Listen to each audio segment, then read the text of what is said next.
Okay, guys, this is Moshe coming to you from Israel and Galilee, and I forgot my water, so I'm going to run out for a few seconds and get my water bottle.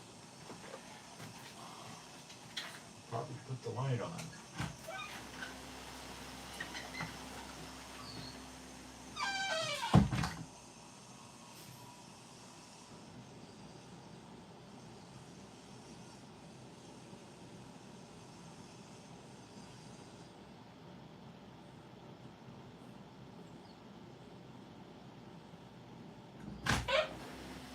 Sorry about that. I have to do chores in the morning before I get going, and I try to abbreviate those as much as possible, but if I don't have my drinking water, it's a bad idea.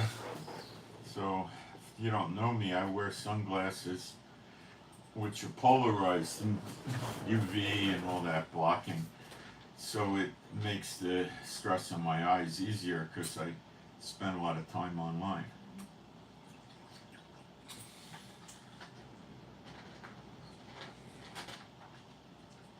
So what we're going to remember, guys, I live in Israel.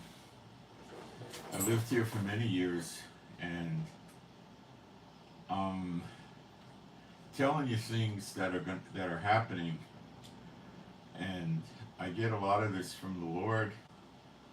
I get a lot of this with Bible prophecy, and I match everything up with Bible prophecy, what I'm shown by the Lord, and it generally makes a lot of sense, as it will today.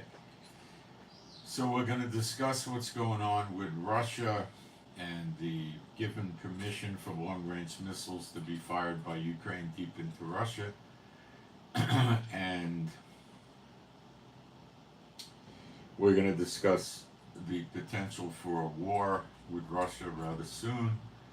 And what I'm going to show you today is that Iran is pushing Hezbollah in Lebanon to cause Israel to invade Lebanon, and why Iran wants that, which is, in a nutshell, to draw American and possibly other countries' forces into the Middle East to make it easier for Russia to handle the problem with Ukraine and the long-range missiles. And, you know, before we go any further, you have to understand that Putin has no choice anymore. So if you're thinking, oh, Putin won't go to war, you're kidding yourself. A piece of Russia has been conquered by NATO forces with Ukraine. I think it's about 130 square miles now, and Russia's been having their defensive radar systems taken out by missiles from Ukraine, oil refineries, oil depots, ammo dumps, bridges. Drones have been attacking St. Petersburg, Moscow, and other places. So how could Putin ignore this? Okay? Putin is going through what Israel is going through with Hezbollah, Hamas, Syria, Iraq, and Iran. Basically, Ukraine's operating as a proxy for NATO. Sweden reversed on their position with Ukraine and just sent $450 or so million worth of ammunition to Ukraine. Switzerland is now preparing for war. I mean, it's all there, okay? And the latest announcement was from the Russian brass in the government that they said that they know that America gave the green light to Ukraine to use these long-range missiles deep in Russia, and that America will suffer on its home soil for this.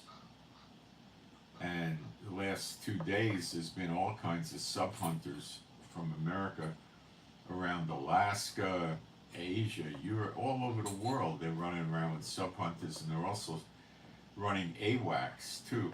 Now, AWACS are a non-supersonic fighter jet that basically has some very powerful cannons on it that fire 20 millimeter rounds at over 3,000 rounds a minute. They're rather devastating. Now, I don't know why they want to use AWACS against submarines. Um, this I don't understand. They also were flying B 52s. Now, are they planning to have a B 52 drop 20 or 30 bombs where they think a Russian sub is to cause such a blast in the water that it cripples or kills the sub? I don't know. I don't know why else they would be doing it. It doesn't make much sense unless it's something unrelated. I don't know. The Russian families of diplomats have been pulled out of the United States. The Russians have moved their Black Sea fleet back to the bases.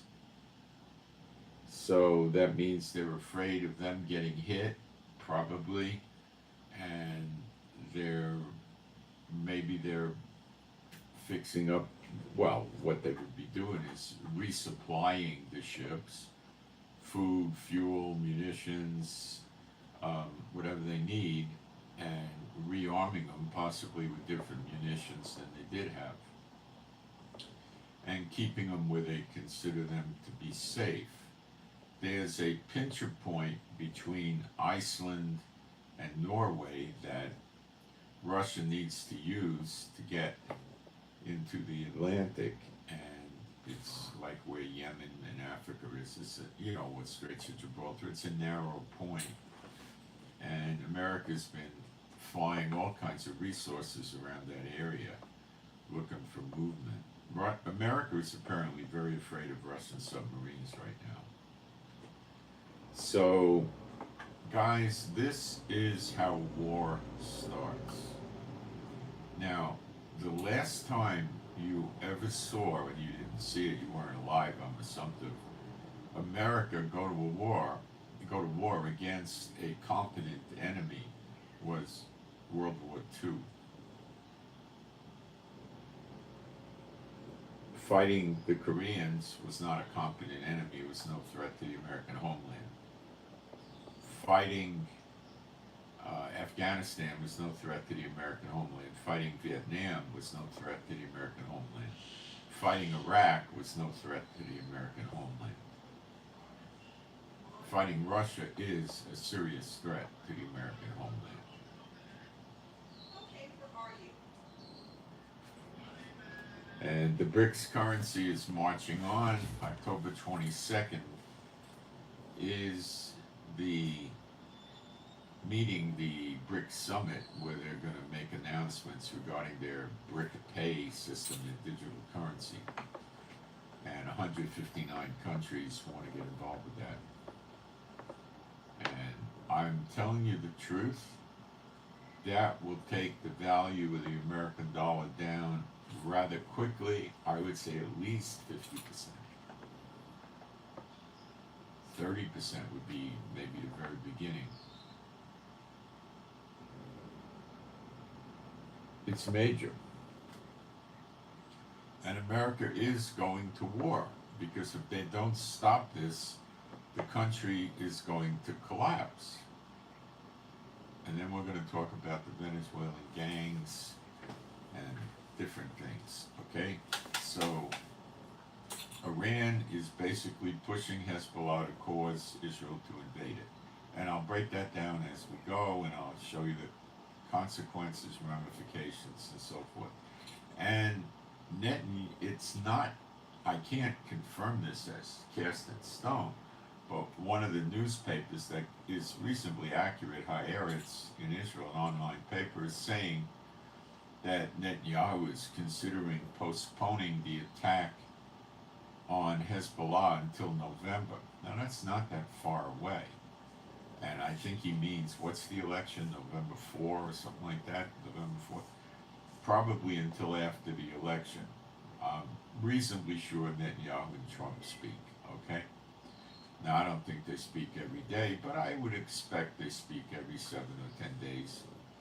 And he knows that if Trump wins the election, Trump will warn Iran and the proxies, and he's going to say, right after I take my hand off the Bible in January, there's going to be warships and planes coming your way to shut down your attacks on Israel.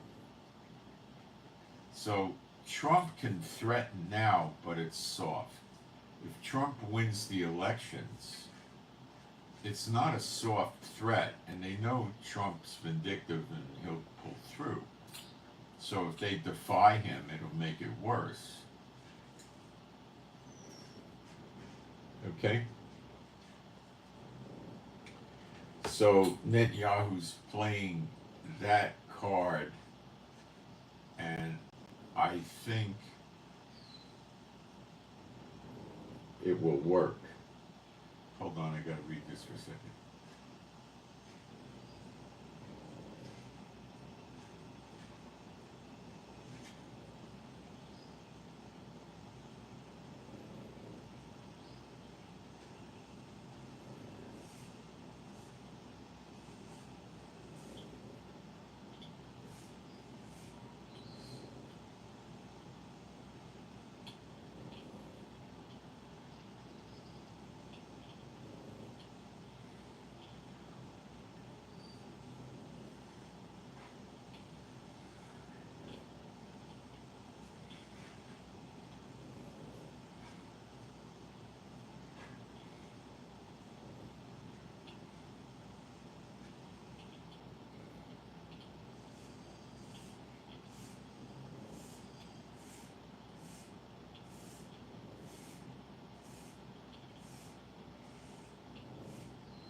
Okay.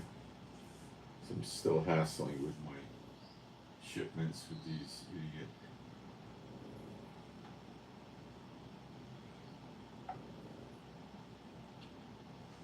One second.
Such a nightmare dealing with these crazy people. Okay. Let me go into the live stream and see what's going on over there. Make sure we got sound and picture. And give people a minute or two to come in to the live stream, and then I'll begin. Okay, we got sound and picture. No, I'm not reading from CNN. CNN's not saying what I say. CNN doesn't use the Bible or anything like that.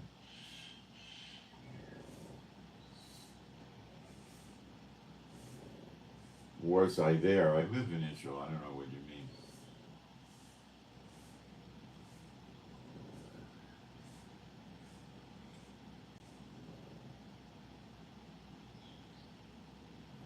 Got rid of one heckler.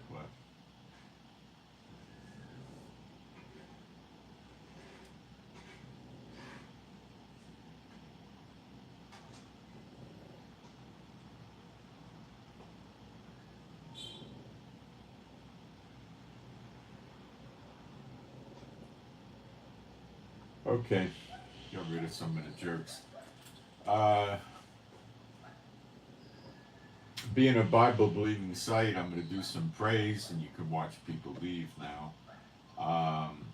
There is no God like Jehovah. There is no God like Jehovah. There is no God like Jehovah.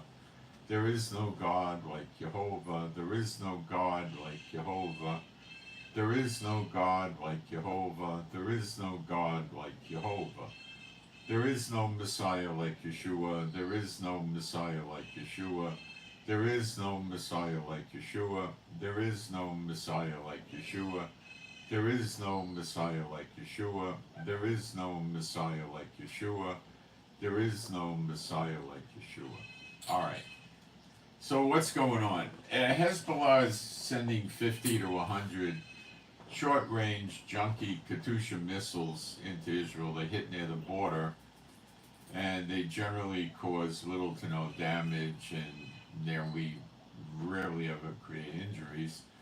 And it's harassing Israel tremendously, and the 80,000 or so people that live up near the border can't return home for many months now. And the people in Israel are really mad at Hezbollah.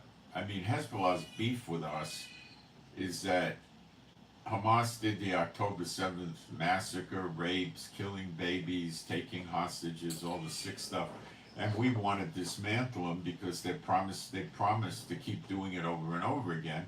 And Hezbollah thought that was a bad idea. The stupid Jews should just suck it up and get killed, you know. Now, we here know that if they get their way with us, which God's never going to let it happen, they'll put us all in ovens. They put a baby in an oven on October 7th. These are, you know, mentally ill people that call themselves terrorists. Okay, so Hezbollah said, oh, you can't attack our friends just because they were killing you, raping you, burning you alive, and taking you hostages and burning your houses. No, that's not valid. We're going to join the fight. Okay? And as long as they keep the fight going, I think you're going to keep seeing Hamas hanging on, hoping for the best. Hamas is playing the I hope game. It's not working.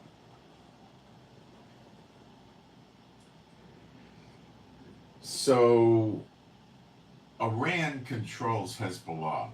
Get that down. Iran controls Hamas.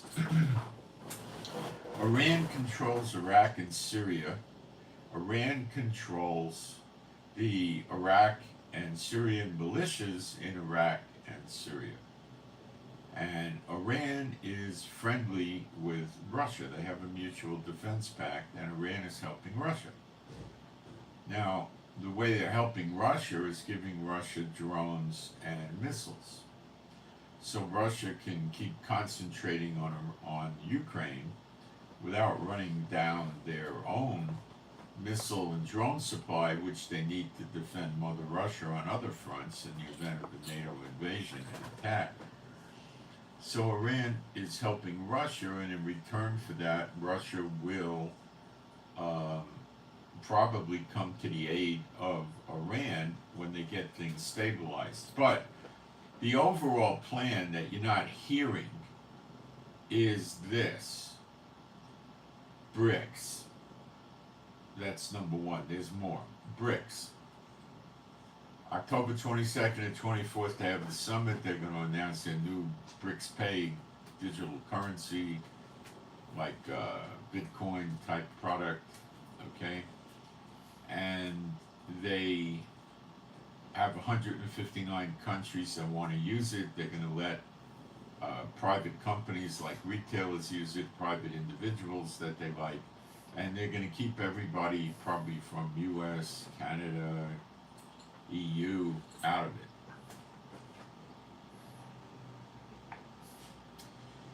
Now, the big players in BRICS now are Brazil is a reasonably good-sized country, but they don't export energy, okay? India is a huge country, but they buy energy. They don't have any. They don't sell it. China is a huge country, and they don't sell energy. They buy it. So they're not of great consequence. If America can stop the people that sell energy from moving off the dollar, then China and India will have to buy dollars to pay for the oil and natural gas, and that will increase the demand on the dollar tremendously. So, the most tactically correct way of doing this is to go after the sellers of the oil, which the big ones are Iran and Russia, who are suffering from sanctions right now. And believe me, they're not happy with the sanctions. So America has an urgent need. Imagine this gets done in October. By the time people go to the polls, the dollar's going to be down a lot. And that means that when you go buy eggs and bread and stuff like that, you're going to have to pay a high price on this, because these sellers of these products have the freedom to export them to other countries and get paid in stronger currencies, which they could convert to dollars and get a gain. They're only loyal to the dollar. He who dies with the most toys wins. So everything's going to go up. Okay, fuel's going to soar. Okay, you're probably looking at double, triple on, energy. I mean, not immediately, but it'll build up there. It'll wreck America like you've never seen. Okay, it'll make the Great Depression look mild. Okay? Demand for goods in America is going to be gone in a lot of areas. Why? Because the people are going to have to pay more for fuel, home heating. They're going to have to pay more for their internet. They're going to have to pay more for their food, for their transportation. And this means they got to cut back, because the employers are not going to up the wages 30, 50%. They got to cut back. And the cutback is going to mean a lot of businesses are going to close. Like, let's go through what would close. Well, buying new cars is going to be like pretty much historical. It's not going to be happening. The car manufacturers are going to be in real trouble. And there'll be a tremendous demand for economical cars where you can get 40, 50 miles a gallon. The SUVs, the pickup trucks are going to be way too expensive to operate. And the big engine cars also. Except for the elite, somebody making, $900,000 a year doesn't care if they spend another $1,000 a month on gas. It's irrelevant. Okay. Food, all the food will go up. The transportation of the food, which happens on airplanes using fuel, trains using fuel, or trucks using fuel, is going to jack those prices up more than you think. More than you think. Okay? And the supermarkets are going to suffer. They got to run the freezers and the cooling bins and keep the lights on, run air conditioning, run heat. It's going to, they're going to start raising prices like crazy. What are you going to do? All the supermarkets are going to raise prices. What are you going to do? Go to a supermarket that tries to undercut them? Good luck. Go find that somewhere. I don't know where you're going to find it. Okay? So people, what are they going to stop doing? They're going to stop buying new cars. New housing starts finished. Okay? People are going to fall behind in their mortgages and their rent. People are going to maybe even fall behind on their health insurance payments. I don't know. People are going to not go to the dry cleaners anymore. They'll iron or something, right? They're going to cut that back. People aren't going to go eat out like they used to. Now, the restaurants that cost $100, $150 a person, they're going to do fine. But, your cheap restaurants are going to still flourish, like McDonald's, Wendy's, Burger King, Pizza Hut, Little Caesar, stuff like that. Because the prices will go up, but they know if they really bring them up, they're going to dry up. So they'll keep the prices as low as they can.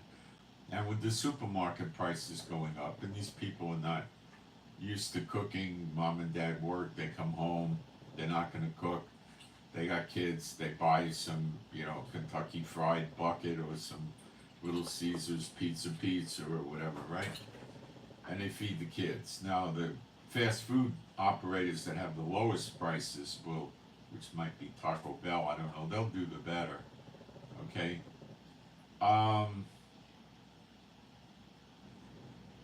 Eventually the people will have to give that up and cook. But in the interim they won't. The places like, Fridays, Applebee's, Outback, and those kind of operators, they're gonna get hit hard because the elite don't go there. It's the people that got a little extra money that like to go there, and the food's much better than fast food. Let's not kid ourselves, it's tremendously better. Better for you, and it tastes better, and it looks better, and you can sit down and get served, and it's a nice place, and that kind of thing. That's gonna go down. The people that drink liquor, what are they gonna do? They're just gonna buy the cheapest liquor they can get. They're not gonna stop drinking. Okay? New clothing sales are going to drop. People are just not going to bother. Okay? Things like going to Disneyland and amusement parks and vacations, that's going to drop off, except they're going to do okay, or even better than okay, because the dollar's going to be so weak. The foreign tourists with the strong currencies are going to come to America, and they'll fill up the hotels and go to Disney and eat in the restaurants because it's like getting a 30 or 50% discount for them. So they'll come to the American amusements and the tourism and all that. That's not going to suffer. That's going to probably do better. Okay? Biden will try price controls, but he could bankrupt countries with that, companies with that, because their operating expenses are going to go up, and if he freezes prices, well, what the heck are they going to do? They're going to have to close. But the idiots in the White House may try that.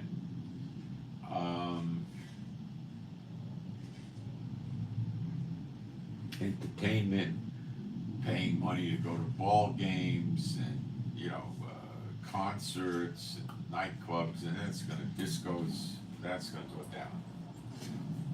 The drug dealers are probably going to have to reduce the price of drugs, which they probably could do easy enough. Fentanyl and other things. And medical is not going to lower prices because there's a strong demand for it, and people are just going to, I don't know what they're going to do. Okay? They'll hang on for a few months, but then their credit cards will peak. The credit card companies are going to get very scared and start canceling credit cards.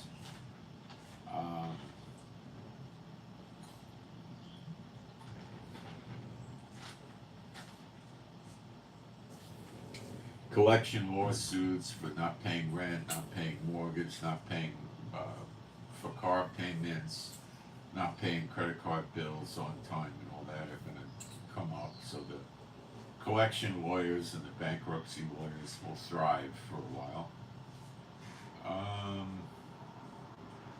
Real estate prices will go down substantially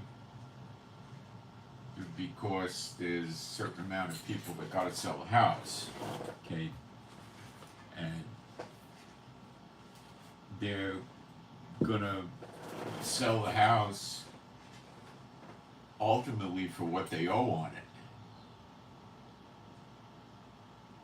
because they're not going to be able to reach into their pocket and pay the deficit. In other words, if they owe 200 and they sell it for 100 to transfer title, they got to put 20,000 into it. But if the house is worth 250 and they owe 150 because they bought it years ago, they'll try to sell it for 200, then they'll try 180. Then they'll ultimately sell it for about 160, so they have extra money to pay the closing fees and just walk away from the house, which is going to end new housing starts and a lot of layoffs.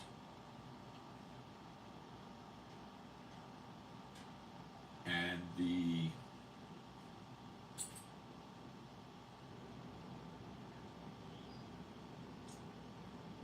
the housing prices will topple.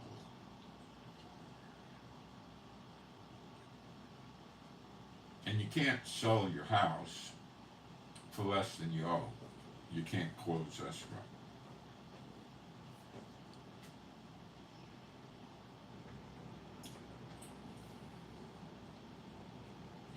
The banks will offer deals to people, like if their payment's $1,200 a month, they're not going to lower the interest rate, but they might let the people pay $900 for a longer period of time to get through it or something like that. Banks are going to fail because of loan defaults. Many, many businesses are going to be going down. Okay? When the tourists come in to America because of the cheap dollar, which they will flock in, they're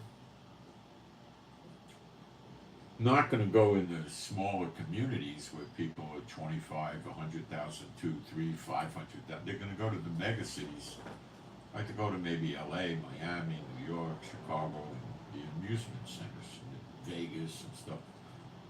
But the people in the rest of America, the other 90% of America, these restaurants aren't going to pick up with tourism. So they're going to close because they're going to have empty tables. They're going to lay people off first. And then they're going to realize that they're either not making money or they're losing. They'll close.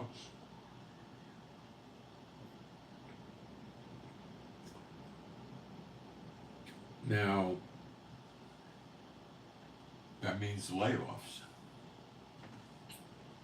That means the restaurant, the suppliers to the restaurant chain that were giving them cleaning supplies, toilet paper, napkins, glasses, all that, that market's gone. So they're going to ultimately suffer as the restaurants keep closing.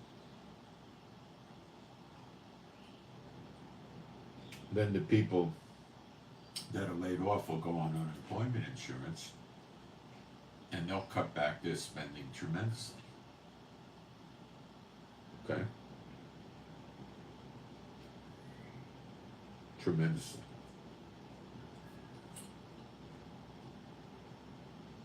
And that causes more businesses to close. The movie theaters will fold. The people that make a lot of money would continue to go to the movies, but the movie theaters don't have enough of them.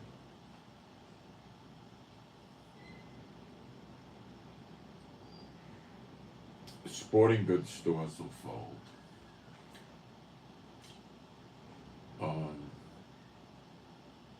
Gun sales will drop off because the people don't have any money to buy guns and go to the range and shoot the guns. That'll stop. That's not a goal of the government, but that'll be a side effect of it. That'll be one of the last ones to go down, is the gun industry, but it could happen. They could have layoffs first and survive with layoffs.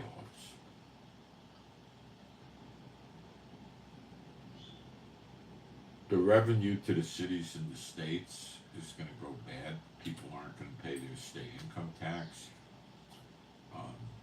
They're not going to pay their property tax. Lots of problems. Okay. So America knows this. They're not that stupid. And they know that's what's going to happen with BRICS. They got two targets in BRICS that they're concerned with.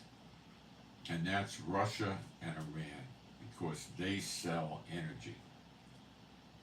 The UAE also, but the UAE to a much lesser extent. And they got a problem with Saudi Arabia, because Saudi Arabia for maybe 6-8 weeks now has been refusing to take the dollar or the euro for oil payments. So Saudi Arabia is at war with America, basically. They don't like to talk about it, but that's the reality.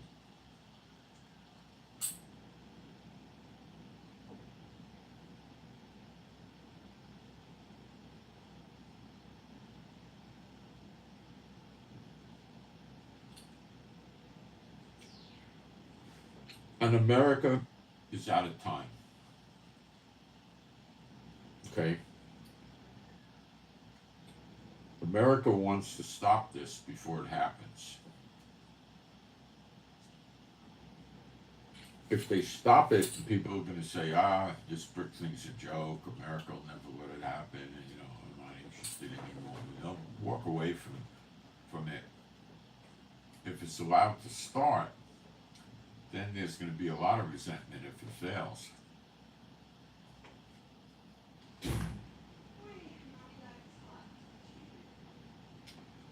Taiwan and South Korea are of immensely less importance to America right now. Tremendously less important. Okay?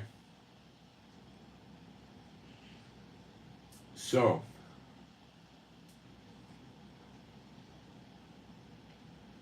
in my opinion, I think Iran believes that America will never invade Iran. I concur. A ground invasion is too hard.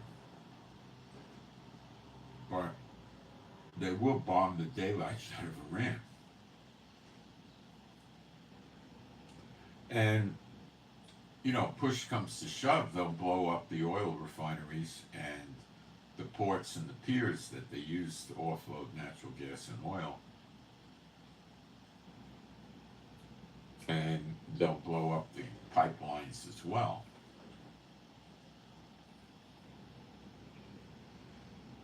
And we know from prophecy, Jeremiah 49, that Elam, which is composed of pieces of Iran, Iraq, and Syria, so these three countries are going to be extinct, and everybody's going to leave these countries. So it's going to be quite a war. And it's done by the enemies of Elam in plural. It's not just Israel. Okay? NATO's going to be on the wrong side of bricks, and they know it. And they're going to go against it.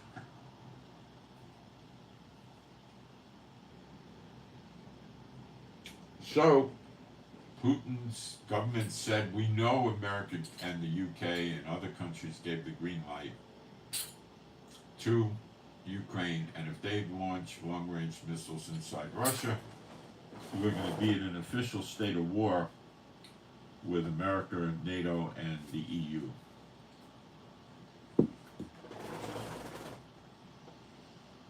And Biden would love to see this happen because the war will be fought in Europe, not in America. But Russia said that they would make sure that the damage that America receives is on its homeland. And that explains why the sub-hunters are running around like crazy all over the world, because Russia can launch reasonably long-range missiles off of its subs from under the water.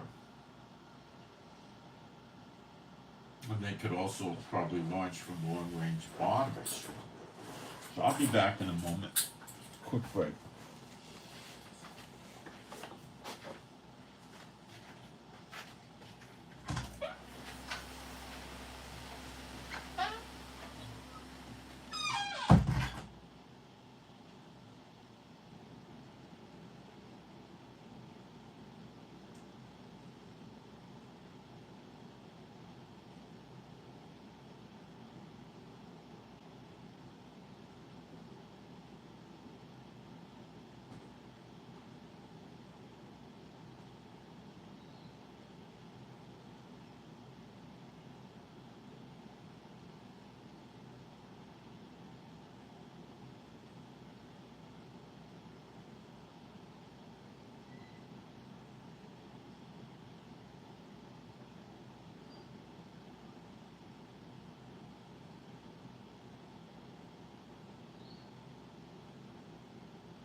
The other thing that you're going to see when the economy goes, if America lets it get that bad, which I doubt, is you'll see the churches fold.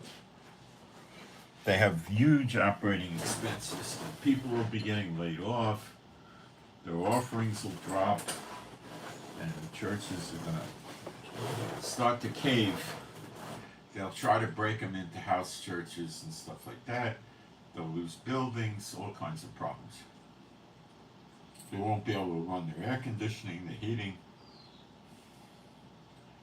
And as end times events unfold, the people in the church more and more are going to begin to realize they've been fed a line of crap by the churches about prophecy.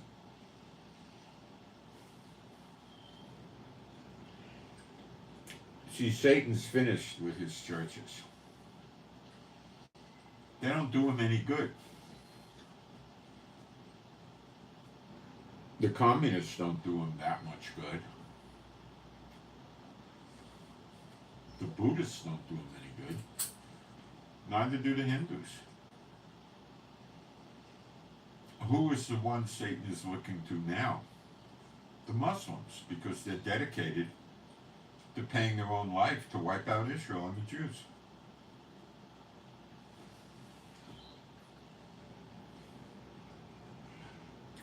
That's why. So Satan's turning away from the churches. They're not of any great interest to him right now. They can't help him. Okay.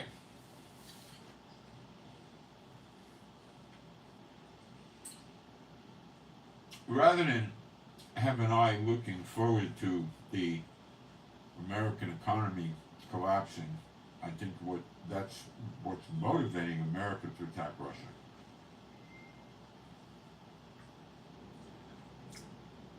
And NATO. And that's what's going to happen. They'll keep provoking Russia until they get their attack. And then they don't have to go to Congress to declare war, they just go.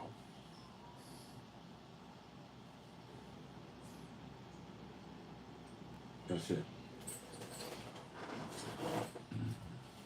That's all they got to do.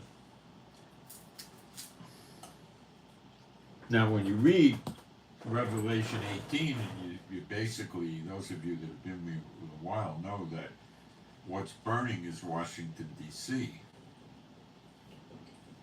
in an hour and a day.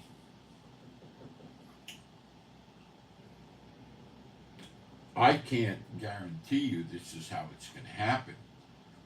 Prophecy tells us what's going to happen, but it doesn't give us all the little pieces to put it together. We know things are going to happen, but we don't always know how we get there. And we have a lot of trouble understanding, getting the timing on these events too. So, it could be Russia attacks with submarine missile launches at D.C.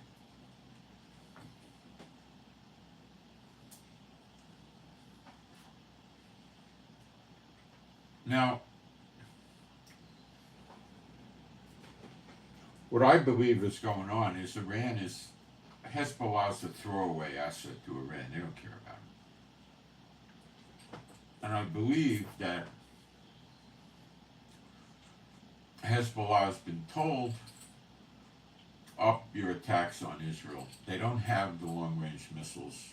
Iran's been busting their back for weeks and weeks trying to get them in, and they can't get them in. So they're telling Hezbollah, turn up the heat on Israel.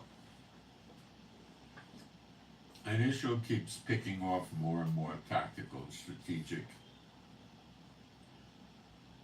installation facilities, equipment that Hezbollah has. But they're using Katyusha rockets now, and it's quite likely that Hezbollah has, 50 or 100,000 of these things, or some high number. Missile launches for Katyushas are just made out of beer cans, basically. They go 8 to 12 miles. They're not accurate. It's a terrorist weapon. They got a small warhead. If they hit a house, it busts up a piece of the room in the house. It usually doesn't take out the whole room. They're not that, they're dangerous, but they're not, not that serious of a threat. So, why does Iran want this? Because they know Israel has to invade to stop this. And when Israel invades, Iran's going to use it as the provocation to launch against Israel. Missiles, probably from Iraq, from Syria, from Iran. The Houthis will try to attack. The Houthis fired either 1 or 2 missiles last night. 1, I think. And it got up to the center of Israel before it was taken down. It just came down in an open field. But there's a lot of discussion in Israel about how the heck the thing reached central Israel before it got detected. So it could be a new technology or something. But if it was a new technology, why would we even detect it in central Israel? So something's wrong. We got to figure this out.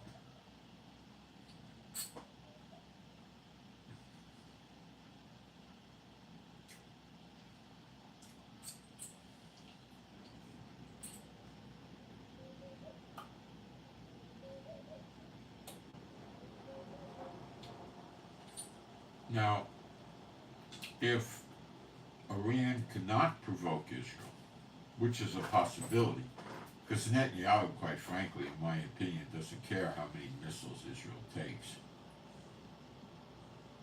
As long as it's in the south and up at the north, if it starts taking out, Haifa, Tel Aviv, Jerusalem, Caesarea, Nahariya, Tanya, and all these other places, well, then he's going to get very nervous about that. But that's not the case anymore.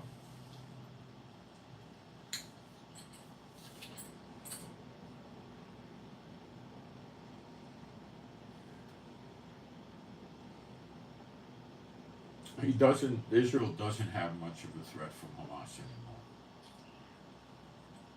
There's no weapon smuggling into Gaza. Houthis have been bringing small groups of fighters up into Syria, but I don't think they're big numbers. And how are they going to hold up against tanks, artillery, mortars, bombs, aircraft strafing, surface-to-surface missiles? It's not anything that's really getting Netanyahu worried.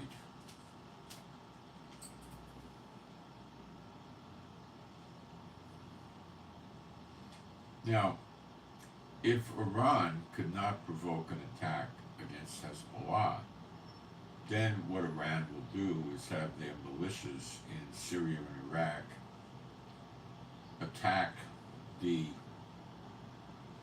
American and British bases in Iraq and Syria and the embassies and the consulates very seriously.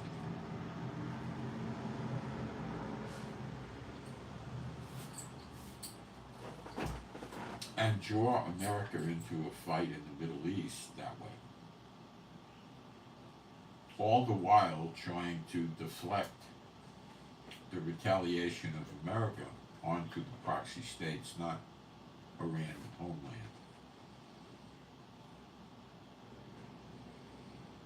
I think America's patience with that concept is worn through. It's finished.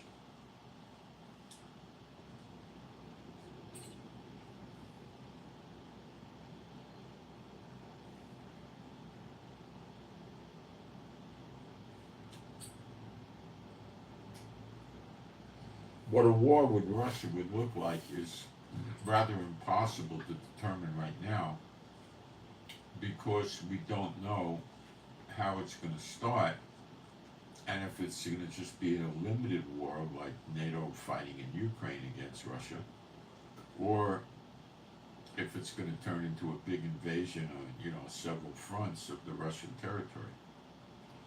Russia has a huge border with China, and I guarantee you, beyond a shadow of a doubt, not 99% on this, 100%, China is in no mood to see NATO occupy Russia.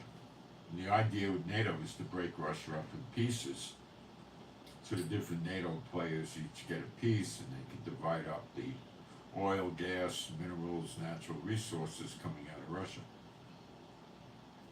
And they would be good to the Russian people. The Russian people would probably be better off. But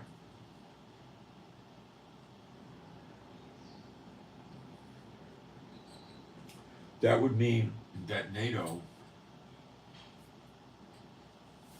would put hundreds of missiles near the border with China. They would have lots of military bases and air bases over there. And it would mean China would have to stop messing around with South Korea, Japan, Taiwan, Philippines, and all of that. Because it would be too dangerous for them. So that gives America a back door into stopping China expansion in the Asia Pacific region. With Russia, their ally, out of the way, and NATO on their border was about 2,000 miles of border. They're going to have to deploy a lot of their military on their side of the border. And then the sanctions continue on China, and they continue to break China's back until China says, they give in. And then there'll be certain demands made on China. And well, that's not going to happen. America and NATO want to pick off North Korea, China, Iran, and Russia one at a time. They don't want to try to take all four of them on. It's too much. Remember, Russia's in Cuba. They dock ships in Cuba. They could easily have brought in long-range missiles to Cuba. That could hit Miami. That could hit Washington, D.C. and other places. Cuba's 90 miles from the coast of Florida.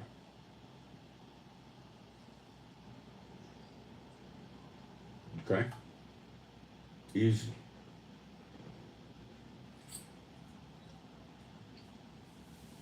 Russian subs can easily stay out beyond the 25 miles of America's waters and launch missiles off of ships, off of submarines from under the surface and so forth, and hit all over the East Coast. No problem.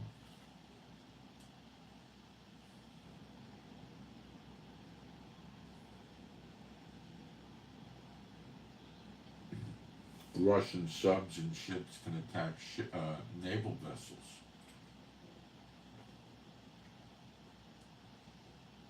Right now, America has no aircraft carriers in the Middle East and no aircraft carriers in the Asia Pacific theater. I'm rather confident they took these aircraft carriers back to America to defend America. They know they're going to have a war.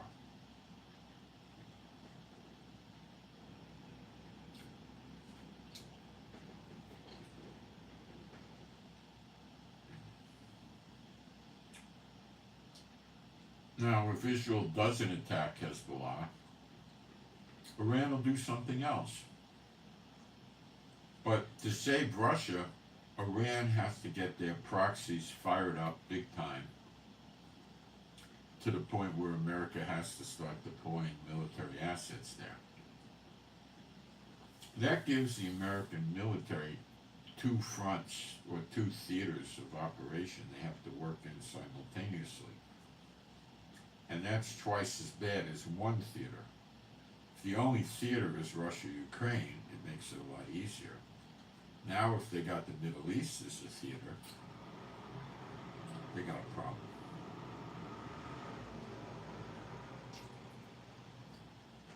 And Iran will try to close the Straits of Gibraltar with Algeria, cutting off ship traffic from the Atlantic to the Mediterranean. They'll do that. They'll close the Persian Gulf. They'll just keep making it worse.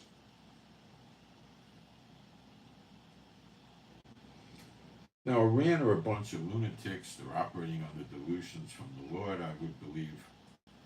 That's what I think. And they're going to keep making stupid moves.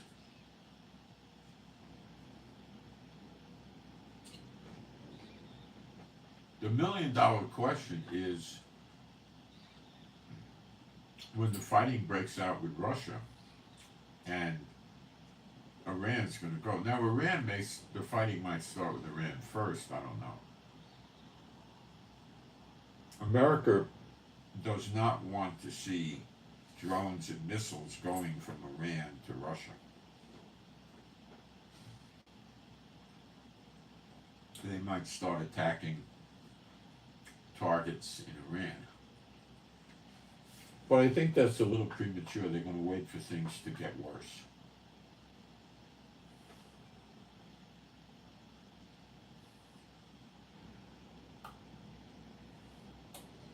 Now, if China and Russia,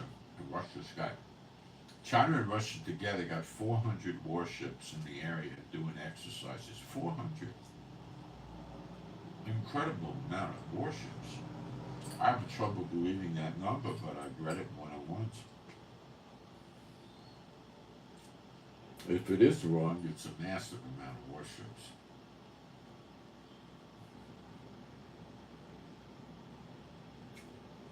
That would mean China is poised to attack the American fleet with Russia. Invade Taiwan, North Korea hits South Korea, Japan gets in the fracas, they get hit. Australia won't know what to do, they'll send 2 or 3 warships up there for some reason, whatever that reason would be, I don't know, make it look good. The Philippines can't do anything. Guam is just a base to launch planes and stuff, and, they can't do anything other than post the Americans. So China and North Korea know that if America picks off Russia, it'll be coming for them. If America picks off Russia and Iran, they'll be coming for them next, and it's going to be very bad.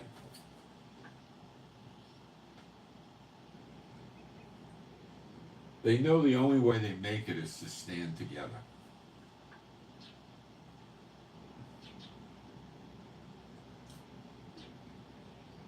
Now, let's not ignore the sleeper agents. A former guy from ICE that ran Colorado said that they're taking over apartment buildings and hotels where migrants live and poor people. And they're tagging these buildings on the outside. In other words, they're putting their gang logo, spray painting it on the building. Now, they've done this in Denver, they've done it in Aurora, they did it in El Paso, Texas, they're doing it in Chicago. The same Venezuelan gang. They're estimating there's 1 million of them in the United States. I don't know how it could be that high. I mean, I can't imagine that. Maybe they got, 30, 50,000 gang members or something. I don't think they got anything like that. Maybe they're saying there's 1 million Venezuelan immigrants in the United States, and most of them are gangbangers, but I don't know. million immigrants I can believe, but that many gangbangers, I can't even get near there. So the gangs have been operating in these regions where Venezuelan gangs have set up, which is the Crips, the Bloods, what is it, MS-13, and they're talking about, they're warning the Venezuelan gang, and they're talking about having a gang war against the Venezuelan gang. Will they do this? Oh, sure, they'll do it. They're bloodthirsty. They're not as well organized as the Venezuelan gangs, but they're organized enough. These gangs for many years have been hiring ex-special forces from militaries all around the world to work for them as trainers and consultants, and they'll actually lead a battle. So they have special forces from all different countries that are very well trained, that will understand how to put an attack on a hotel or an apartment house that they occupy. But the problem is operating out of a hotel or an apartment house that's occupied by other migrants is human shields. Now, the opposing gangs, Crips, Bloods, MS-13, whatever, don't care about civilian casualties. They don't buy into the human hostage theory. Now, we don't know how the gang war will take place. It could be drive-by shootings. It could be 75 guys hit an apartment house or a hotel that's occupied by the gang and swarm it and kill all of them, and then cover up their logo. They spray paint it on the building or something. I don't know. Put their own logo up. Leave 10 or 15 of their people there, or 30 or 40 of them there to run it themselves. You see, all these gangs, Venezuelan and the others, sell drugs. They charge protection. They do a lot of crime, different things. They'll do prostitution sometimes. They're not like mafia. They don't do card games and loan sharking and bookmaking. They don't bother with that. They prefer the drugs. So they're cutting into the revenues of the gangs, and the gangs are very capable and competent of engaging them in a gang war. They just call for reinforcements from the other cities in America, and they build up a sufficient force and start attacking their headquarters, their offices, where they hang out, and get rid of them. I mean, we saw this in the 20s with the bootlegging in America, and we've seen the gang wars in LA and other places. By the way, LA is kind of surrounded by 3 fires right now, and Ohio is suffering from a serious drought.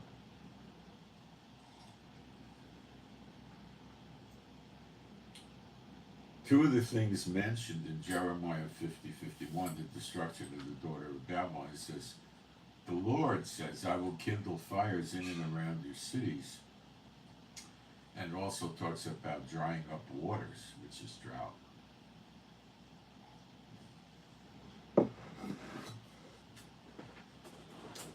There's been a lot of fires in the north and the west coast of America in the last month or so. So I don't know what to make it at yet, because it's not really spreading all over the country, but it could be the beginning. I don't know.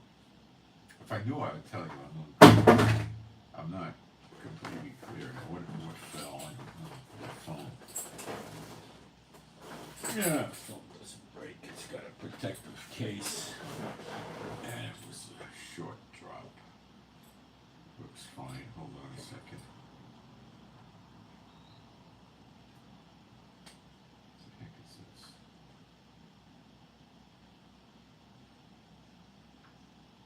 I think it's some idiot in the head.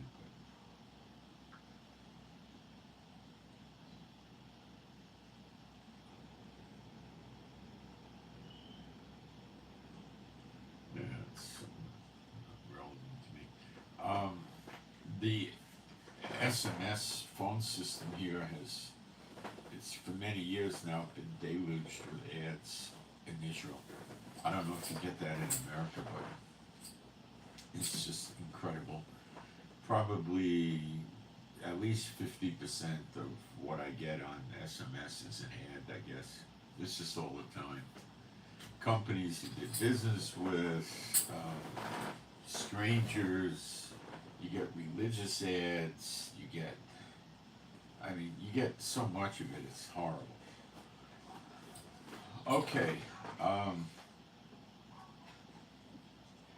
so right now we're at a point where we got to look and see what's going to happen first: Iran, Russia, NATO, or China, Russia in the Taiwan and South Korea. Now, tactically speaking, the big Russian fleet is out there with China. They may decide that it's time to attack Taiwan and South Korea to draw the American NATO forces away from attacking Mother Russia into bringing the fight into Taiwan, Japan, South Korea, maybe the Philippines.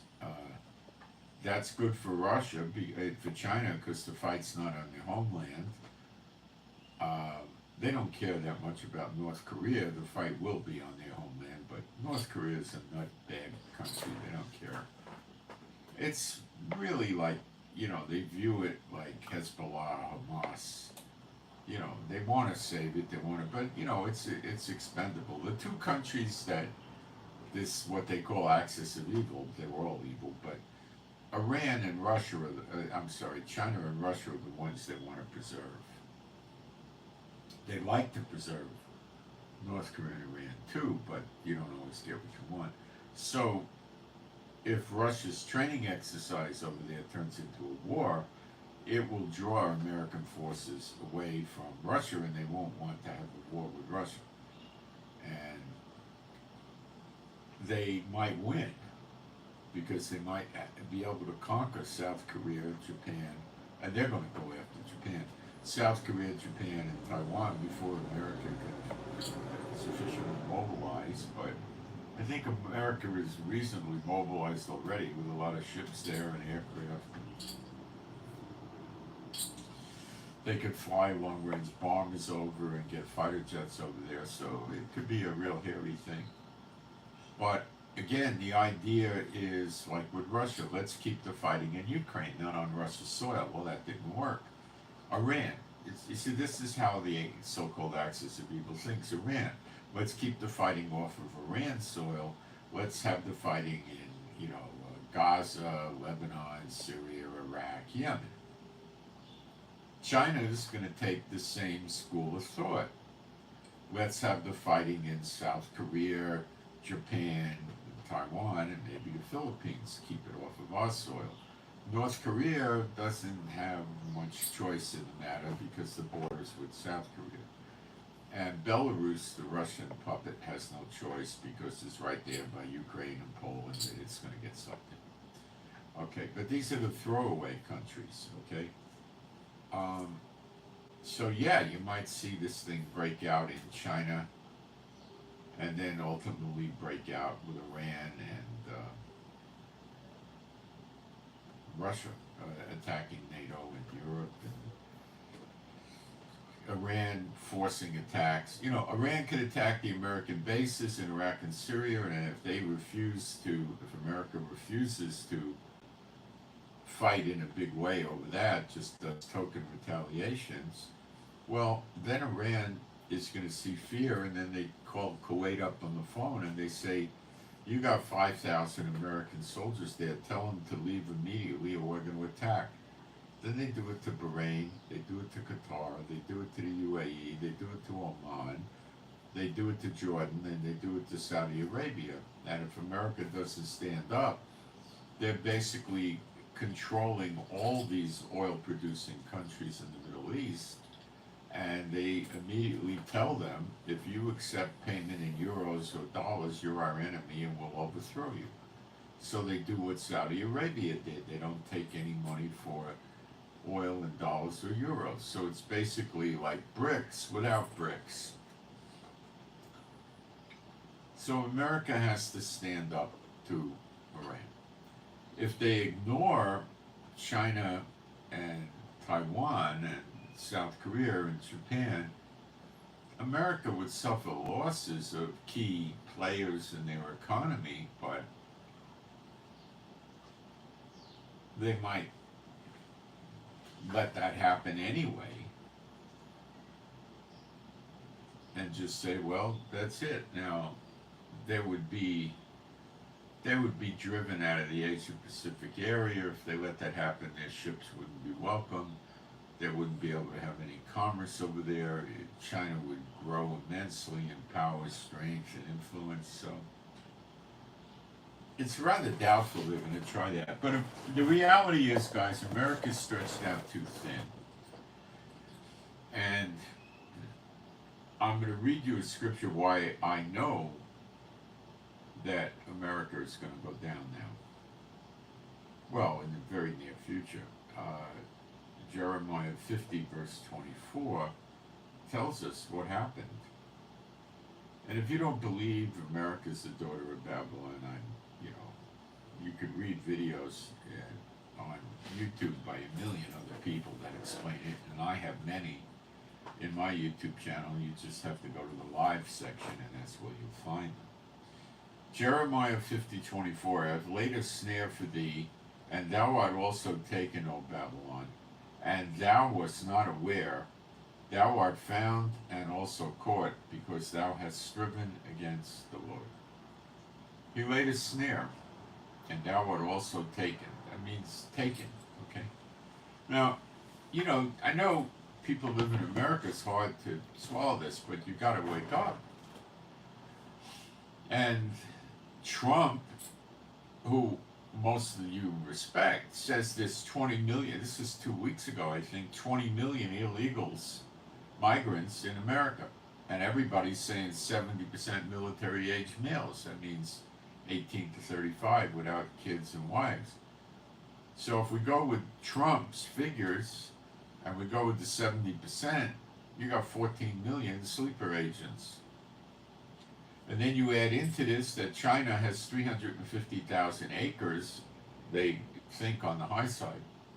Of course, a lot of it's through, corporations, it's hard to trace ownership, that look like they're growing agriculture, but they coincidentally are adjacent to, or very close to, major large American military bases.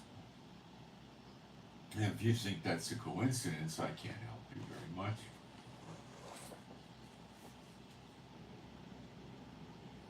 And you've got a mixed multitude of these, what they refer to, Trump refers to as illegal migrants. You have Chinese, I'm sure you got some Russian.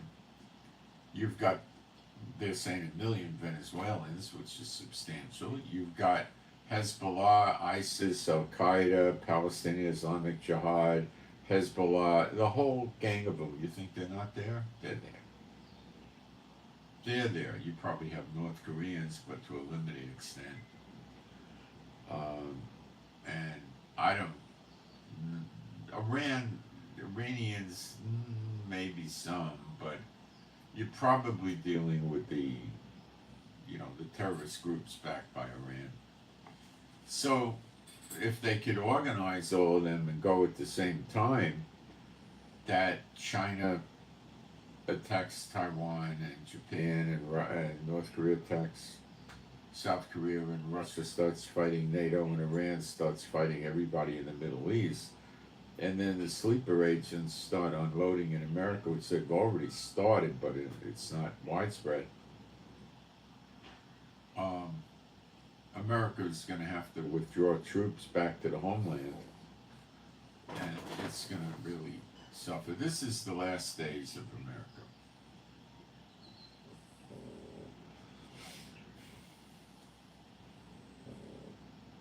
And some of you don't like that. I'm sorry. But if you're a believer, you'll be coming to Israel in the Great Exodus. Now, if you're a believer and you hate Israel and you don't want to, then I can't help you. I don't know what kind of Bible you're reading, but you're not reading the kind of Bible that the rest of us are reading. Hold on a second, I gotta look at these emails here for a minute. Hold on.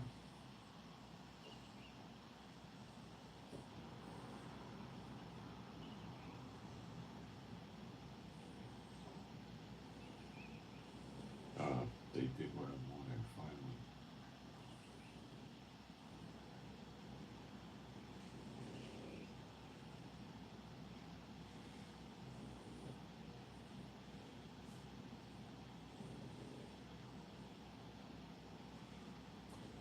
Hold on a minute, I'm doing this as quick as I can.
Alright, I think we fixed it.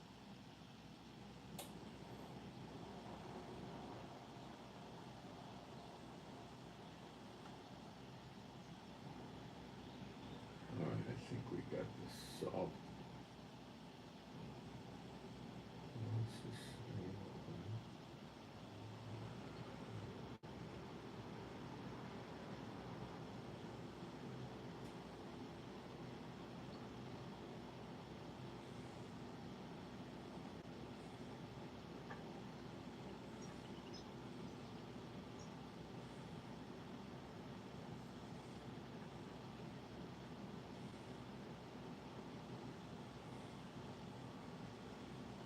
Alright, I solved it, I think.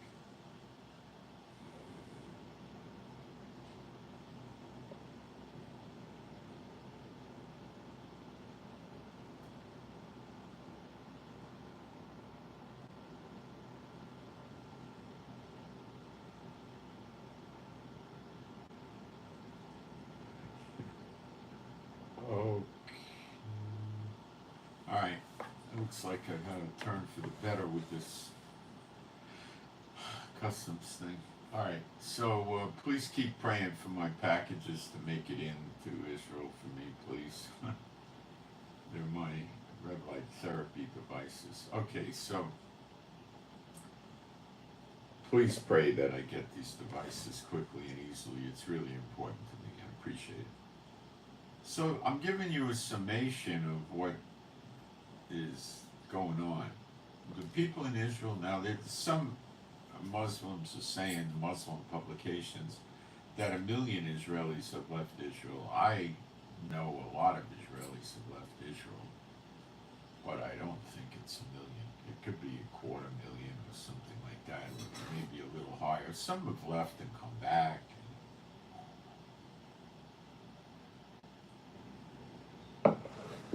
It's not easy for Israelis to leave Israel. I mean, the ones that come from Europe and America and other countries that are retired, have a pension, savings, whatever, they could have family in other countries, a place to go, and they go. And they could just ride out the war, but that's not going to make it. What are they going to do? Just go someplace and starve? I don't think so. It's one thing to go to another country, it's another thing to survive there. They're not going to have working papers. It's not going to work out for them. Let's see what's going on in the chat. So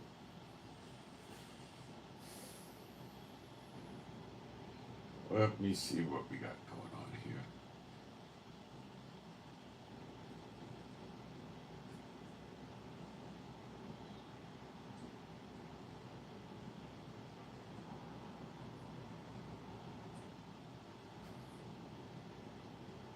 Oh, there's still carpooling, and that's a remedy for high fuel costs, for sure.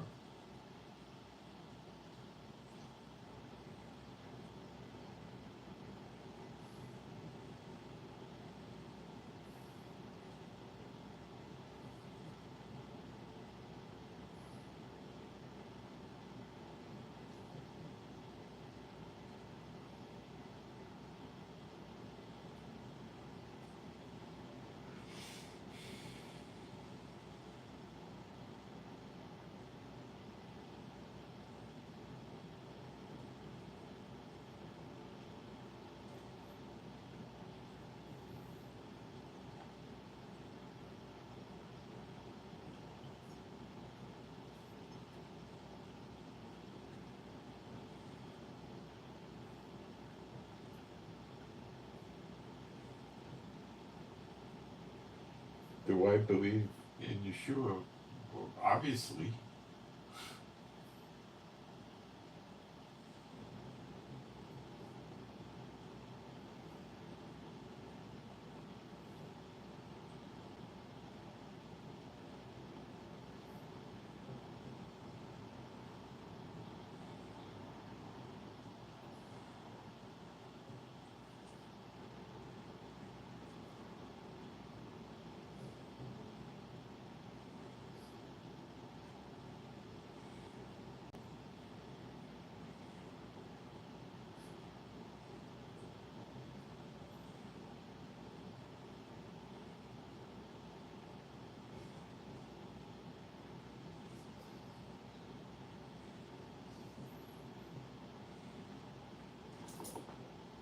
The Bible doesn't tell us we'll ever live equally. We won't. They gotta go. That's the prophecies.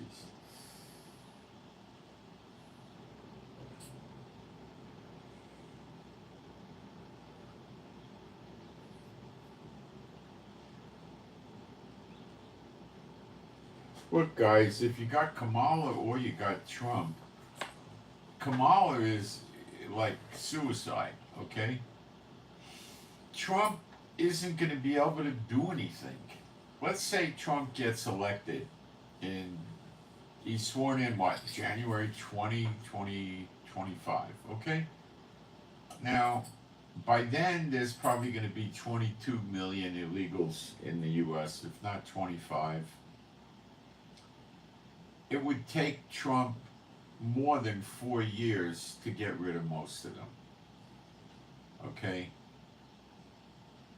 What would Trump, how does this work? Well, Trump gets in and now he has to get rid of the bosses in the Pentagon, all the military branches. The bosses got to change, right?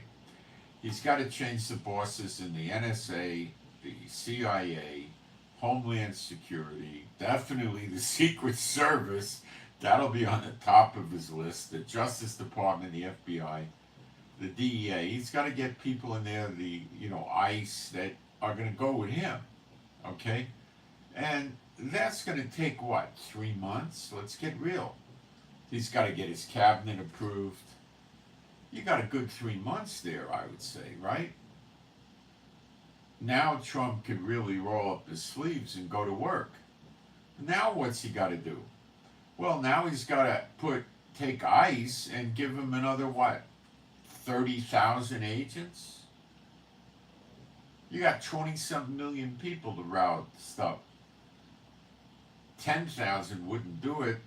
25,000 is going to dent it, So something like that, and that's going to take what? Even if you're talking 10,000 agents, which is a very minimal amount. You got how many states? 50. Okay? 10,000 is not that many. But it would make a dent. So that would take 2 years on an accelerated advanced program to hire them, do background investigations. A lot of the applicants fall out in the background investigation. A lot of them will go to the academy and they'll fall out in the academy. Then you got them out and they're brand new novice agents. They're not that good at anything yet. And I briefly worked for the Fed when I was very young, and I don't suggest you do that. And they tend to keep you doing nothing. You're in the academy, you've probably got about 3 months of training, and maybe an extra month or two for you go. Yeah, it's 3 to 5 months, something there, depending on the agency, what you're doing for the agency. Okay, and then from there, you're on the books there. You're on probation for your first year. So then, let's say you got 4 months of training. You got 8 months to go. They have you basically do nothing for 8 months because they don't want you getting caught up in something, because as a probationer, the terms of your civil service employment is very weak for you, and you could be given the boot easily. Okay? Now, some of these jobs don't even have civil service protection to speak of, like Secret Service, FBI. It's very limited civil service protection, but ICE would have it. So they have them do background checks. They'll have them check records, go to colleges, pull transcripts, go to utility companies and phone companies and get records, and stuff like this. Okay? They're not going to have them do, maybe they'll need somebody interviewed that's in a prison. They'll send them over there to conduct an interview. Usually they'll use a more experienced agent, but if it's low level, they'll send them there. They don't do much because they don't want to lose all the time and money they ran doing a background investigation on them, which could cost easily $100,000-$200,000, and depending on the person, if they're a kid right out of college, or they were in the military, they went to high school, they were in the military for 3 years, and they just got out of military. The background investigation will be very fast and easy. But other people that have had several jobs, lived in several cities, it takes a lot of time and money. So they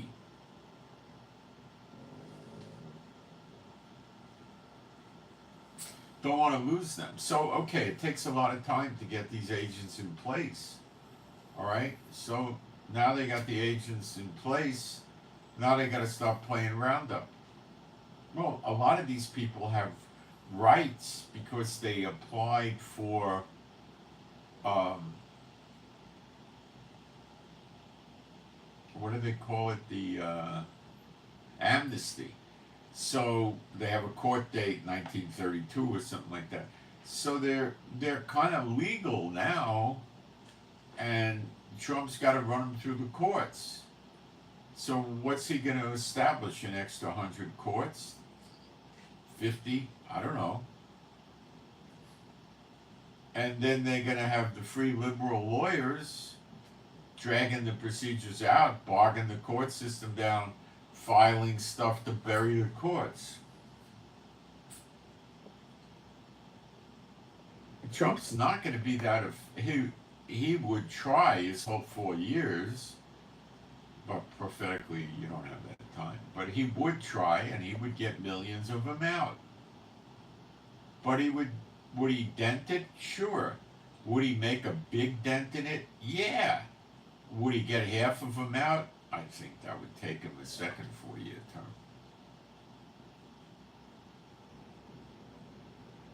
What are you going to do?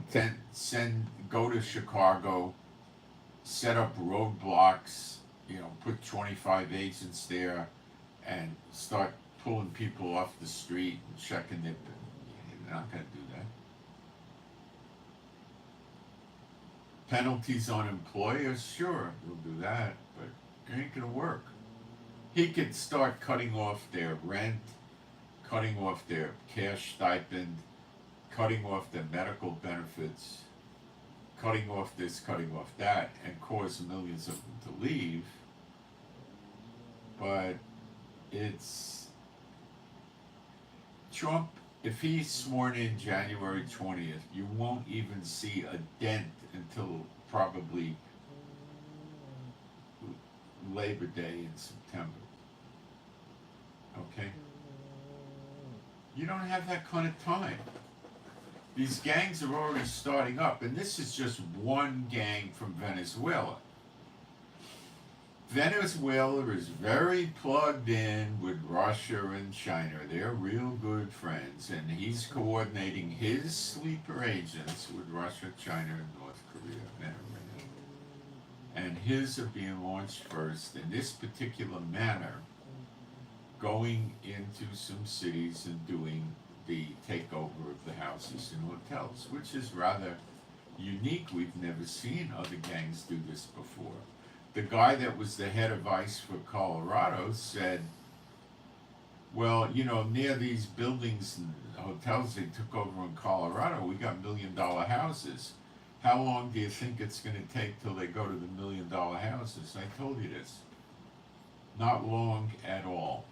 They'll take whole gated communities over. He said, the retired ICE guy that ran Colorado said that he thinks the police are working with the gangs. They're bribing the police. Now, let me tell you how gangs work in third world toilet dump countries, because I've lived in some of them. Okay? Tell you exactly how they work. They want to rob a neighborhood. Let's create it like a neighborhood in America people will know about. Upper East Side in New York, right? So there's a police precinct in the Upper East Side in New York. I'm just creating a story to give you an example. I don't know the number of the police precinct. Let's call it number 50, precinct 50. I have no idea what it is, but they go to the guys at precinct 50 and they say, look, we want to keep our people working and earning money, okay? So what we're going to do is we're going to give you 25% of everything we make in your precinct, and you just look the other way. Well, what are you going to do? Well, we're going to do purse snatchings, robbing jewelry off people, taking their cash. We're going to go up to cars stuck in traffic and point guns at them and take their money and their jewelry and their cell phones. And that's basically what we intend to do. We're not going to rob stores, we're not going to rob banks, and we're not going to do home invasions. Okay. And they'll be honest and give that money to the precinct. So if you have a corrupt, now I'm not saying New York City cops would do this, I'm using it as an example. So they go to a wealthy area and they got the cops on the payroll, and whatever they rip off, they give the cops 25%, or maybe they give them 50%. So every cop in that precinct, you know, at the end of the week goes home with another $1,800 in his pocket every week or something like that, right? So if they see a crime in progress and they're wearing the colors of the gang, they don't respond. They won't do anything.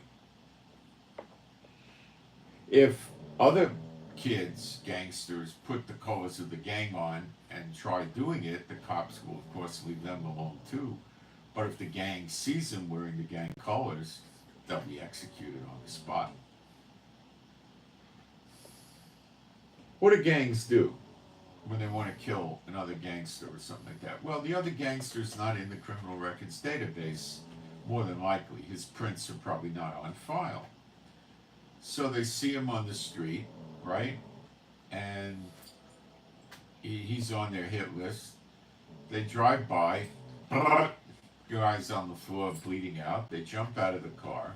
They take his clothes off, right? They don't have to take all his clothes off, but sometimes they do. What they do is they take his ID, any cell phone he has, any ID, any papers, any documents, and they leave them there. So how long does that take? Oh, they shoot him, they jump out of the car, I don't know, 10, 20 seconds to go through his pockets, take his shoes off, make sure he doesn't have anything in his shoes, check him thoroughly that he doesn't have any papers or documents hidden, take his wallet, anything fine like that, and drive away. Now they got an unidentified dead body. What do they do with that? They take it to the morgue, it's a John Doe, it sits there and they get rid of the body eventually. What do you think they do? they're going to get tied to the crime. Maybe somebody had a camera that filmed it and stuff, but nothing's going to happen. Okay? Nobody cares about another gangbanger getting killed, and they don't know who these people are. Yeah, it's not going to happen. So what they could do is they could put a hoodie on when they do the shooting, and big sunglasses, and what are you going to get? Nothing. Probably nothing. A blurry camera image of nothing. And then you'll get a car that's stolen, and you'll get stolen plates. You'll have a stolen car, and they'll put stolen plates from another car on it. What are you going to have? You have nothing. The cops have nothing to build it. Nothing. They're not going to get any prints. They'll get shell casings, which were probably wiped before they were fired, you know. So there's no prints on there. They got nothing.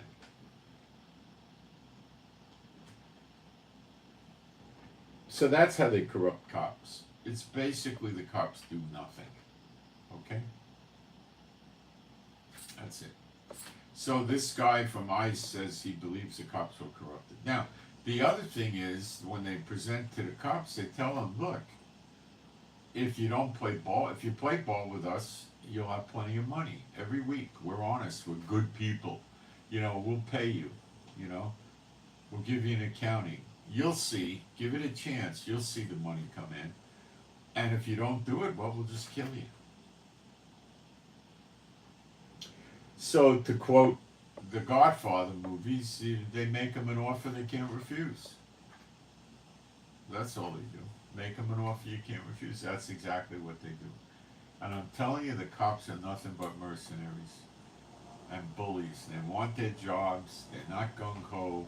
Oh, you got maybe 2-3% of the police departments are ninjas, you know, the SWATs, special units and stuff like that. Yeah, they're true dedicated ninjas, no problem.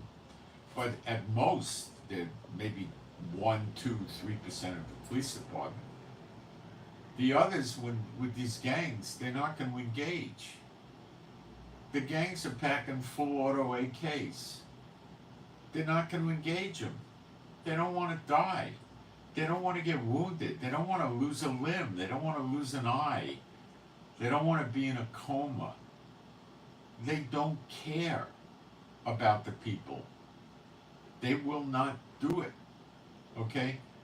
They like arresting people they can get overwhelming odds are, who probably won't fight back, and if they do fight back, it's basically going to be death by cop. What's the first thing cops do? Backup, right? Backup. Need backup, backup, backup. That's all they do is backup, right? And then when the backup comes, he says, we need more backup.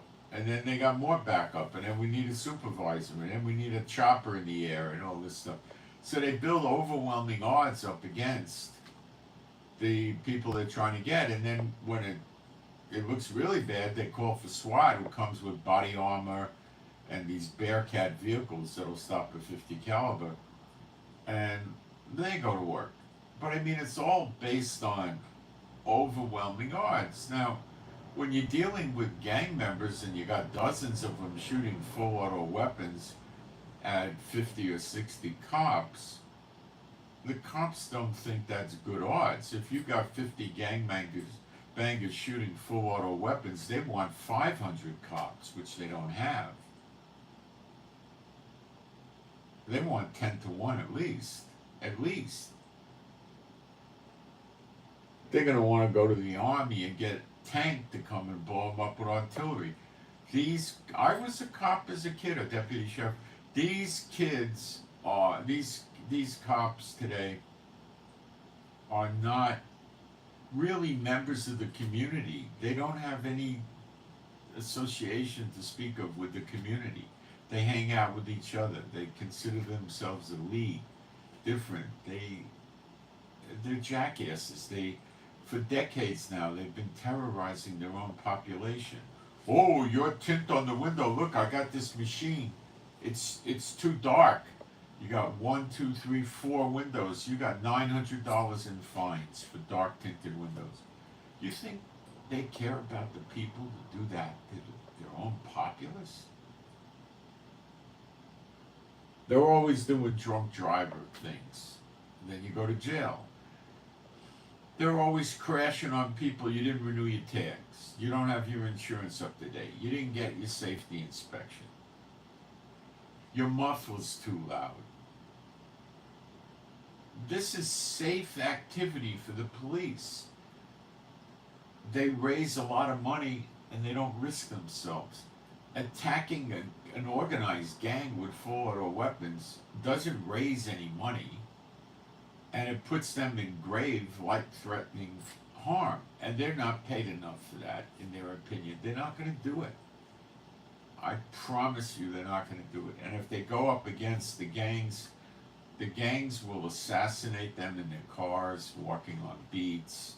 They'll attack whole police stations. They'll go into the police station. You don't know what you're dealing with. They'll go up to a station that might have 30 cops in it, or 20 or whatever, and they'll enter. They'll shoot their way in and they'll kill all the cops. Then they'll burn the place. And when they go out, they'll shoot up all the cars in the parking lot or burn them. They are not afraid of the cops. The cops will not outgun them. Their numbers are sufficient. They will kill the cops. And the FBI will do beans about it. Nor will the state police, nor will the governor, nor will the National Guard, nor will the Army. Nobody's going to do anything about it. But they're starting with hotels and apartment buildings that poor migrants live in, and they're getting away with it for weeks and weeks and weeks, and pretty soon they're going to say, why don't we go to a nice community on a golf course, a gated community, let's bring a few hundred guys and we'll take over the houses, we'll own the community, we'll patrol the community, we'll declare it gang property, and we'll live in the houses the people live in. We'll have pools and jacuzzis, we'll eat their food, wear their clothes, drink their liquor, run their air conditioners. What do we got to live in a migrant hotel for? Let's move in these big houses. So you live in a house that's, $1.9 million or $1.2 million or something like that, right? And hundreds of these guys are going to come in. Maybe the community has, 40 houses? They're going to come in numbers with trucks and guns and everything. And 2 or 3 of them aren't going to come to your door. At least a dozen, maybe 15. So the guy inside got guns. What do you think he's going to do? Shoot at 15 of them when they're all driving around the neighborhood in cars? He's not going to open up the door, and he's not going to shoot at them. He's going to keep his guns ready, and if they come in, he'll shoot at them. Do they know that? Yeah. So will they come in? No. What will they do? They will tell the guy to come out, or they're going to start shooting into the house. And they will shoot rounds into the house with their rifles, which will go right through the doors and the windows and probably hit some of them. If that doesn't work, they will burn the house down with them in it. They won't let them leave. If they come out, they'll get killed. And they'll tell them that. And how many of you have 15 or 20 fire extinguishers in your house? Now, you see a lot of people, they'll have 30,000 rounds of ammo and 15 guns, and they might have one small fire extinguisher in the kitchen, maybe.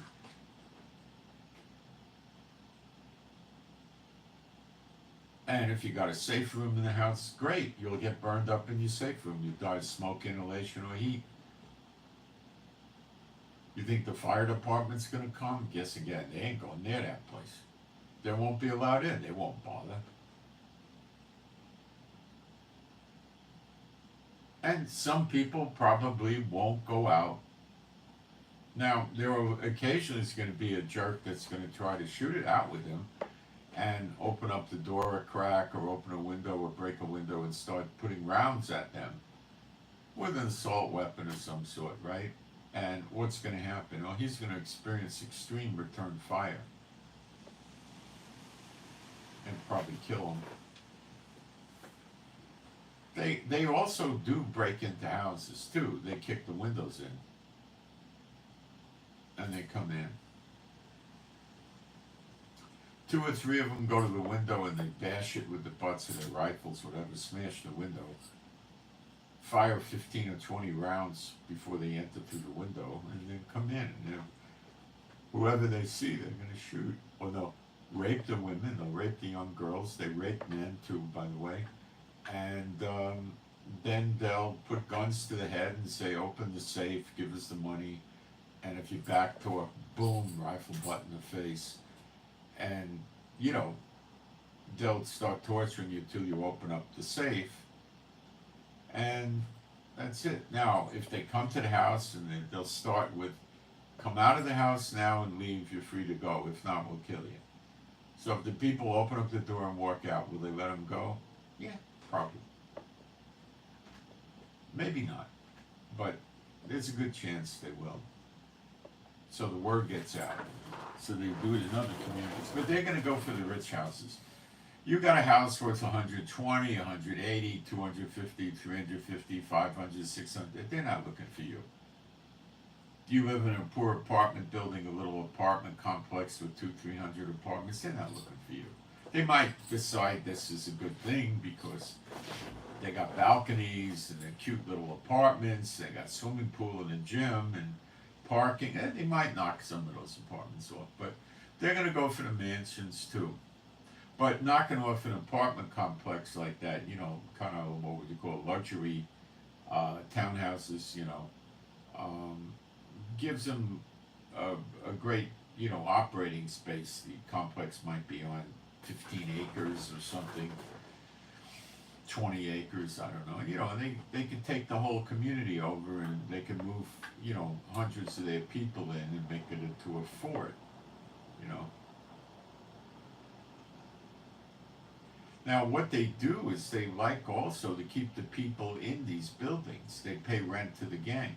So they have human shields. So if the people leave, where are they going to go? So if they stay in the building and pay the rent, they're treated well. There's no crime other than them. They kill any criminals coming around. So they live there. And then I would guess if they're paying rent, they're left alone because they're paying their protection.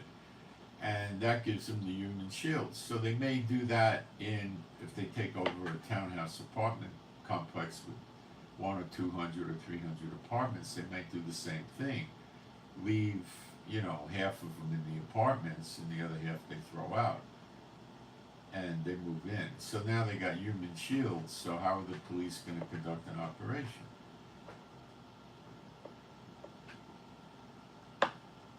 If they ran all the people out,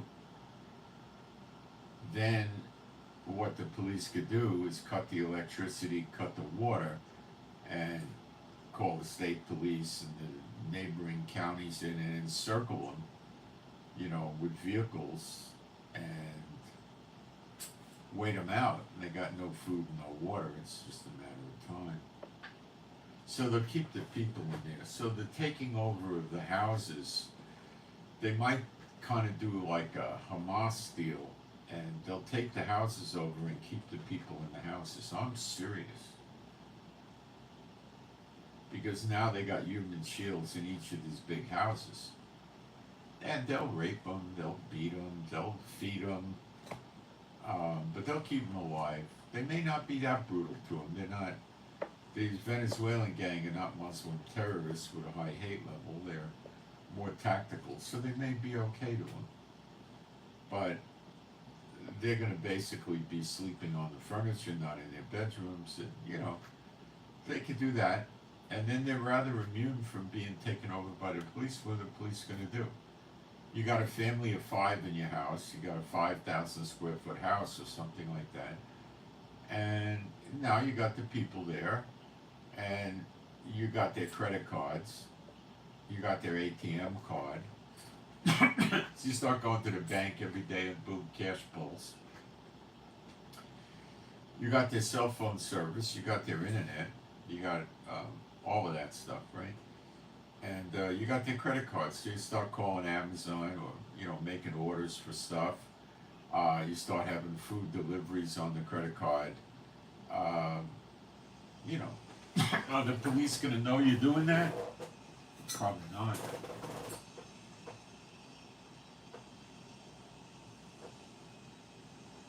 Why would they think of it?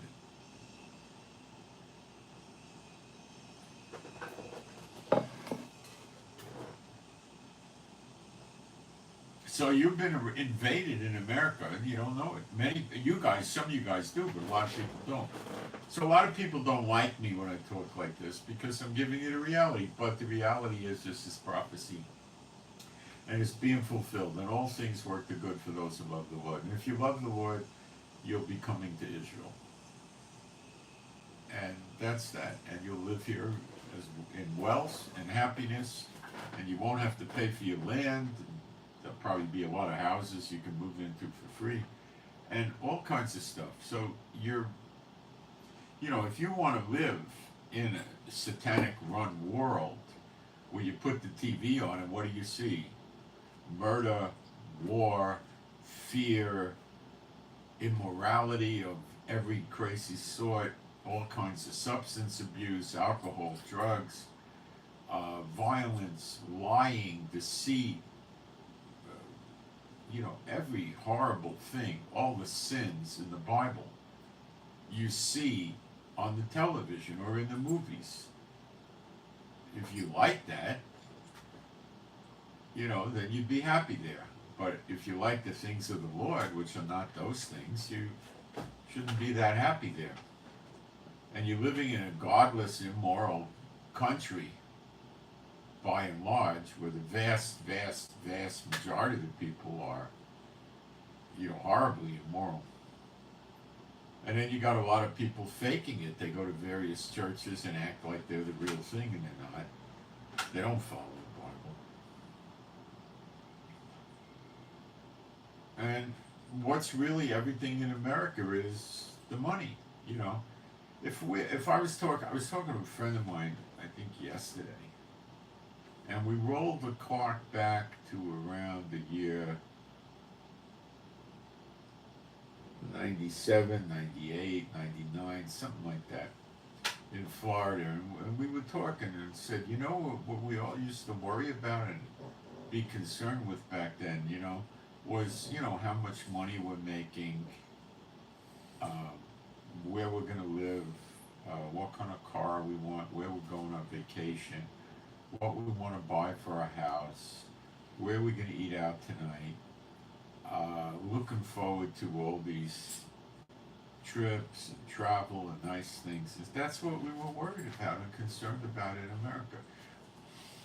Now, we were mildly concerned about crime in America, like burglars or maybe a home invasion or a carjacking, But, we just carried guns and that was the end of that, and there wasn't much to... The only real concerns and worries that we were reminiscing about were, crime, but it was low-key. No one was coming through the neighborhood in groups of dozens and shooting the houses up. And, we didn't have anything like that, There's nothing. We had car thieves, we had burglars, which were mostly kids or junkies and stuff. We didn't have this kind of a big issue. I remember once in that time period, I had a Mercedes, an AMG, and I was stopped at a light in what they call Frenchtown in Tallahassee, which is a very bad neighborhood. It was early in the morning, and I think these people gathered. I got stopped by a red light, and I was like the second or third car from the red light, and that's where they'll carjack you, because you can't get away. When you're the first car at the red light, if they come to carjack you, you're just going to run the light. So they go for the second, third, fourth, fifth car. They can't get away. So I was like second or third, and I saw this guy. They were standing on a corner, and they were probably waiting for something like a methadone clinic to open or something like that. It was reasonably early in the morning, and I was with this same guy I was talking to on the phone, and I saw this guy, looked at my car. I didn't know him from a hole in the wall, and he looked like he was not a good member of society, and he started making a beeline fast for my car. So I just took my Glock out and I held it in my lap. Fine, if you want to come over here, you know. Basically, this guy had a choice of the three H's: heaven, hell, or the hospital. You know, and he knew I took a gun out. And he just stopped short and turned around and walked back to his friends. You know. I had another day. I was in another bad neighborhood, and I had that same car, and I was by myself, and I was trying to find something. I don't remember what. So I stopped and I took a map out. This is before all the GPS stuff was going on. And I was sitting there in the car reading the map. And then I think the Lord worked with me, and I got enough with the map to know where to go. I threw the map down and I started to pull out. And I saw this street thug. He was about this far from my car. He was obviously coming over to off me, or rob me, or take the car or something. So I just drove away. But there was no car 100 feet in front of me, 100 feet back. There was nothing there. It was just like open area, and he was coming over to me. I think it was a playground park area. So, you know, those were the concerns we had. But it was manageable, you know. We didn't go to sleep at night worrying if we were going to hear sirens and rockets and stuff coming in, or invading armies. I mean, we didn't even think about anything like that. You know, we worried about a hurricane coming. That was a concern. But it was manageable. You could always get in the car and drive away, and you could buy, you know, insurance for your stuff. And, you know, this is the kind of thing that we, you know, were worried about. So life was easy, you know. I'd go to the gym every day, or I had my martial arts studio in an extra room in the house. I'd work out there. Go out to eat whenever. I had plenty of money. Go out to eat whenever I wanted. I used to keep 2-3 cars on hand: Porsches, BMWs, Mercedes, Corvettes, all the junk I was buying, pickups, SUVs, and used to go on vacations around Florida a lot and other places. You know, I always wanted to go back to San Francisco, but I never did because I couldn't carry a gun in San Francisco. My permit didn't work in that state, and I knew there was pretty bad crime. But back in the 90s, my gosh, that wasn't like what we had today, you know. So I never went back there. I did go to Vegas once. I never did that again. I went to New York a few times. New York area. I went all over Florida. There's a lot of stuff to do in Florida. I lived near the beach. I lived on a lake. I had a golf course in my front door. I had a lake of a sort in my back door, you know. So it was more of a bayou, but it was like that. I had a boat that I never used, but I had a motorboat. You know, but we didn't have any of these problems. We were, you know, basically focusing on somebody robbing the house, or, you know, it was not that difficult. Nothing like what you have today. It was foreign to us, you know. So, you know, people today are busted up emotionally in other ways too, mentally and physically. They seem to go hand in hand because there's so much pressure. Because these kind of fears are very recent. They weren't there in the past, you know. But it doesn't make them not real. This is end times. Things are changing. The whole world is changing. Okay. And these nations are not listening to God.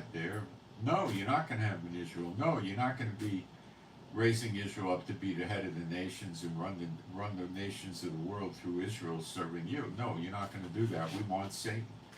And that's the problem. And that's why they can't be saved. They're enemies of God.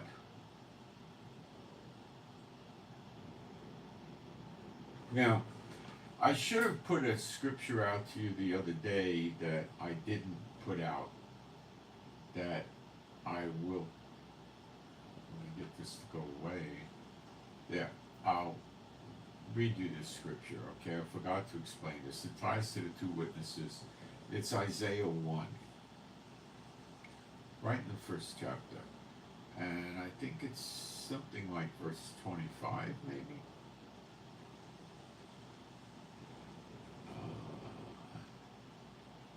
Nope, 24. I missed it by one. Therefore saith Adonai Jehovah of armies. It says hosts, it should be armies, whatever. The mighty one of Israel. Could you find me a scripture where he says, therefore saith Adonai Jehovah of hosts, the mighty one of churchianity? Gee, I can't find that even. Can you find a scripture that says, in the latter days, referencing 1948, the Jews shall form a nation called Israel, but it is not of me. And after 75 or 80 years, I will wipe them out and turn Israel over to the Muslims, where it belongs. Have you ever heard of scripture like that? No. Do you know how many churches believe that? How many people that go to church like Bubba think that? That think Israel's going to be obliterated and destroyed and America's going to go. And they have a flag with 50 pentagrams on it. Is not the pentagram a known sign of Satan? And they never see it. Is Yeshua not from Judah, which makes him a Jew? Have you found the scripture where Yeshua converted to churchianity? I never did. Is he not the king of Israel? Is he not a high priest in the order of Melchizedek?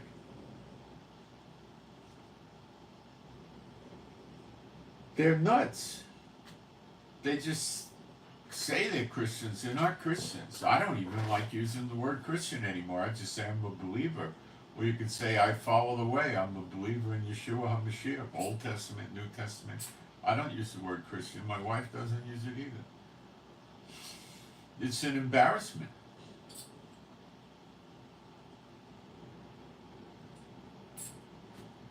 I don't say Messianic Jew very much because they're just Jewish churches. Same nonsense.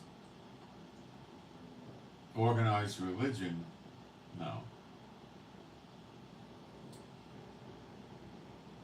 So it says, therefore saith Adonai Jehovah of hosts, the mighty one of Israel, I will ease me of mine adversaries. So do you think China, North Korea, the Muslim countries, the Buddhist countries, the Hindu countries, the communist atheist countries, the Vatican, and so forth are adversaries of Yeshua and Jehovah? I would say they are. And avenge me of my enemies, and I will turn my hand upon thee, and surely purge away thy dross, and take away all thy tin. Well, that's a good thought. And where do you see this? Again, you see it in Malachi 3. What verse? Good question. It's up at the top.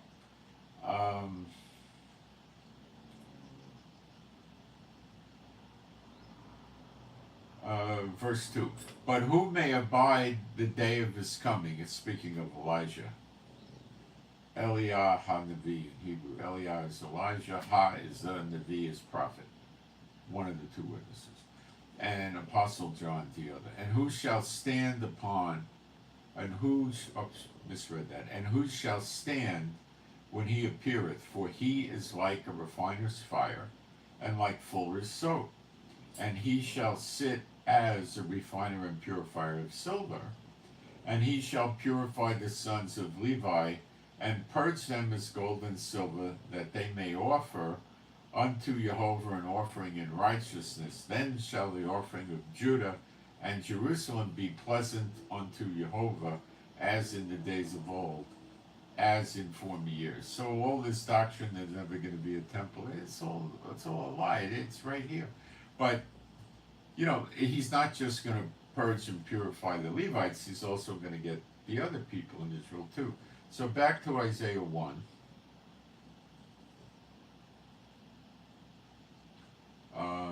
What's that bring us to? 25 or something. Verse 25. No, verse 26. And I will restore the judges as at the first. Who were the judges at the first? Well, Moses and Aaron. And they were also prophets. Who were the judges that burned the enemies up round about? Well, let's read this first. I will restore thy judges as at the first, and thy counselors as at the beginning. Remember when Moses' father-in-law told him to set up 70 counselors, and he did it? Okay, that's going to happen again. Remember, Yeshua sent the 70 out. Yeah. Okay, it's going to happen again, the 70 counselors, as at the beginning. Afterward, thou shalt be called the city of righteousness, the faithful city.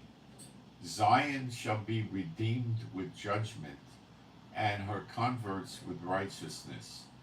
And the destruction of the transgressors and of the sinners shall be together, and they that forsake Jehovah shall be consumed.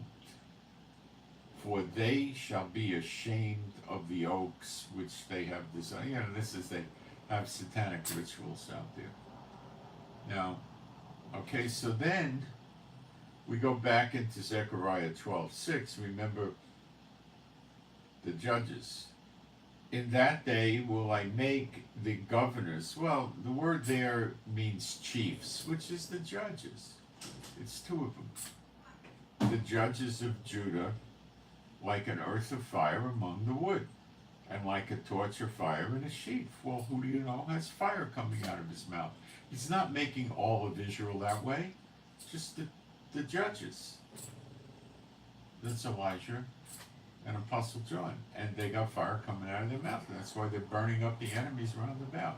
And he gives you two examples: an earth of fire among the wood, one example, and a torch of fire in a sheaf, the other example, because there's two of them. And they shall devour, it's better translated burn up, all the people round about, on the right hand and on the left, and Jerusalem shall remain still, inhabited in her own place, even in Jerusalem. So, that's why I tell you they're the two witnesses, okay? This is where their open ministry begins in Malachi 3, and then it goes to Zechariah 12, and then some 60 to 70 years later, it goes to, well, probably 60-something years later, it goes to Revelation 11. Okay? Now, there's people that keep talking about Gog and Magog. This is the church messing them up. Okay? Gog and Magog is real, it really will happen, and it's called the Great Day of the Lord. And it's not just in Ezekiel 38 and 39. It's also in the whole book of Joel. And you see the temple there in the book of Joel. And it's also in Zechariah 14, the Great Day of the Lord. In the New Testament, it's called the Great Falling Away. That's Israel falling away. And then you see in Ezekiel chapters 8 to 11, you see a detailing of this. And let me show it to you so you understand the line of crap the churches are teaching you. They will never teach you Ezekiel 8 to 11. But you will shortly see that it is the same event.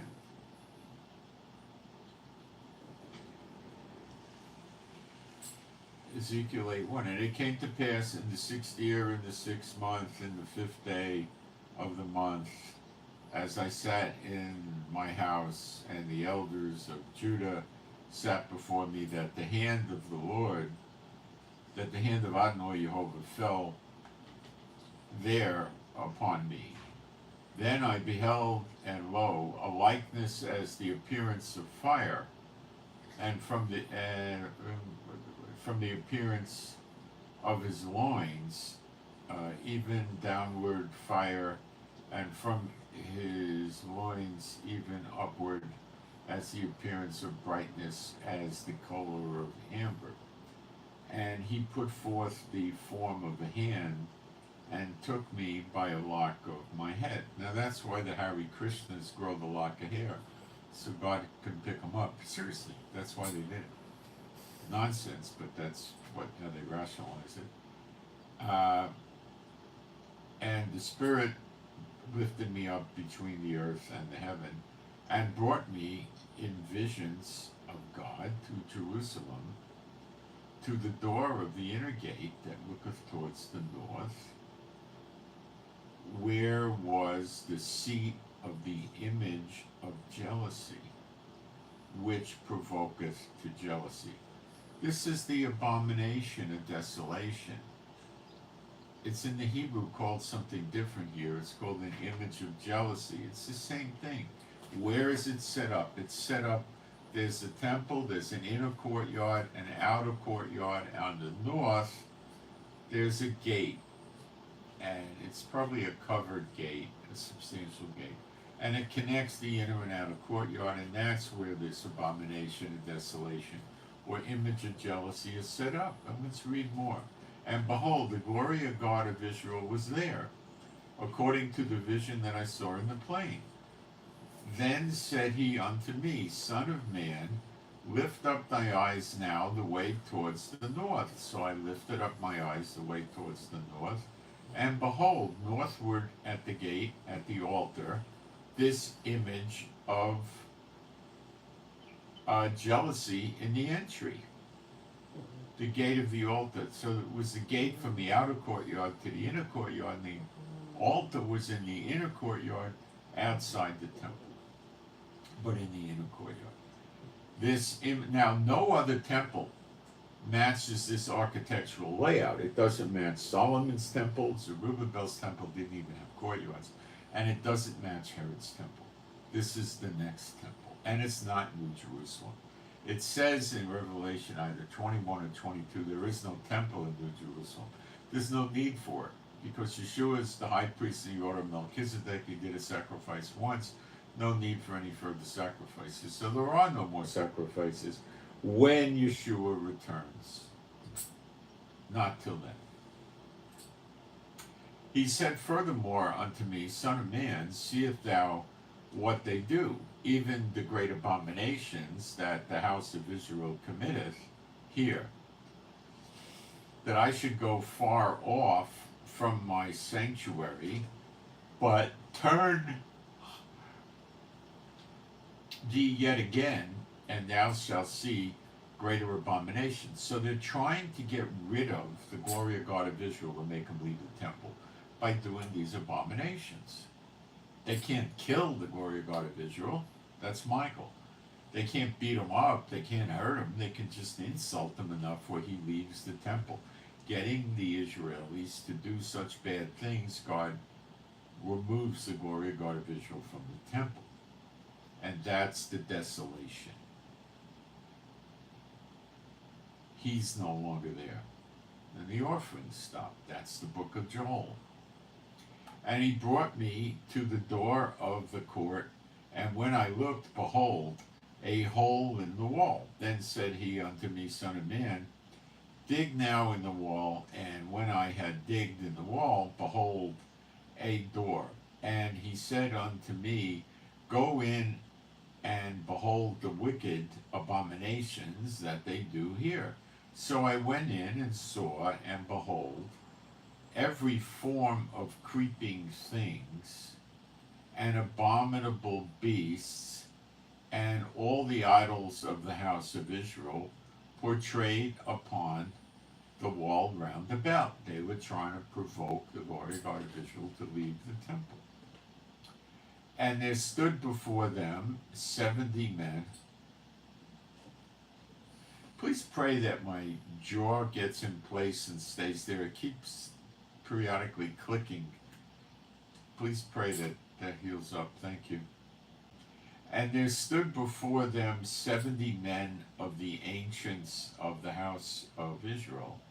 Those are your 70 elders, duh, okay? But they go bad. Those are your councils of Israel.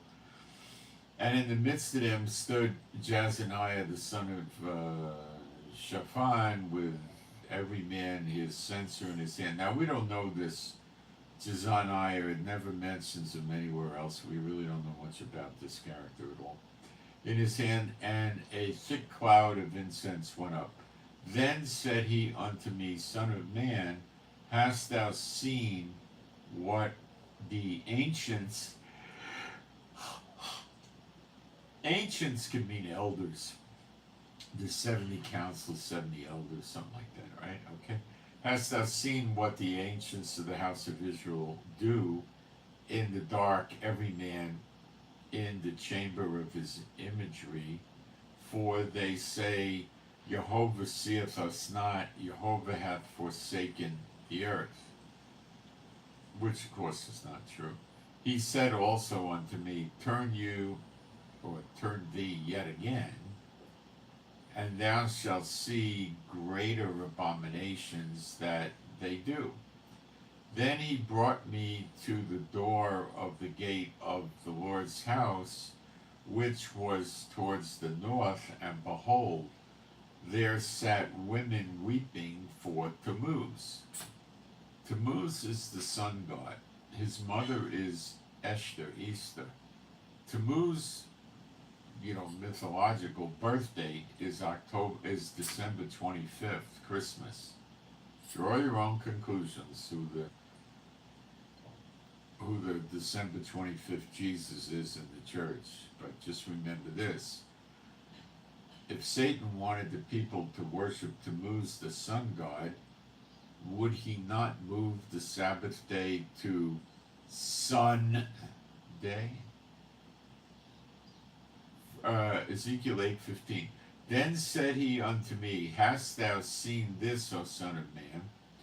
Turn thee yet again, and you shall see greater abominations than these. And he brought me into the inner court of Jehovah's house, and behold, at the door of the temple of the Lord, between the porch and the altar, were about 25 men, with their backs towards the temple of Jehovah, and their faces towards the east. That's where the sun rises, and they worshiped the sun towards the east. Worshipping the sun god. Then he said unto me, Hast thou seen this, O son of man? Is it a light thing to the house of Judah that they commit the abominations which they commit here? For they have filled the land with violence, and have returned to provoking me to anger. And lo, they put the branch to their nose. Therefore will I also deal in fury. My eye shall not spare, neither will I have pity. And though they cry in my ears with a loud voice, yet will I not hear them. Now this is going to happen after the next great Exodus. There will be a big falling away. Let's continue. Now we're in Ezekiel 9, verse 1. And he cried also in my ears with a loud voice, saying, Cause them that have charge over the city to draw near, every man with his destroying weapon in his hand. These are angels. And behold, 6 men came from the way of the higher gate, which lieth towards the north. They're coming from that gate where the abomination and desolation, or it's called the image of jealousy, is set up. This is not the talking statue. There's no mention of the mark of the beast, or the false prophet, or the beast, or taking the mark, or getting your head cut off and dying. None of that is here.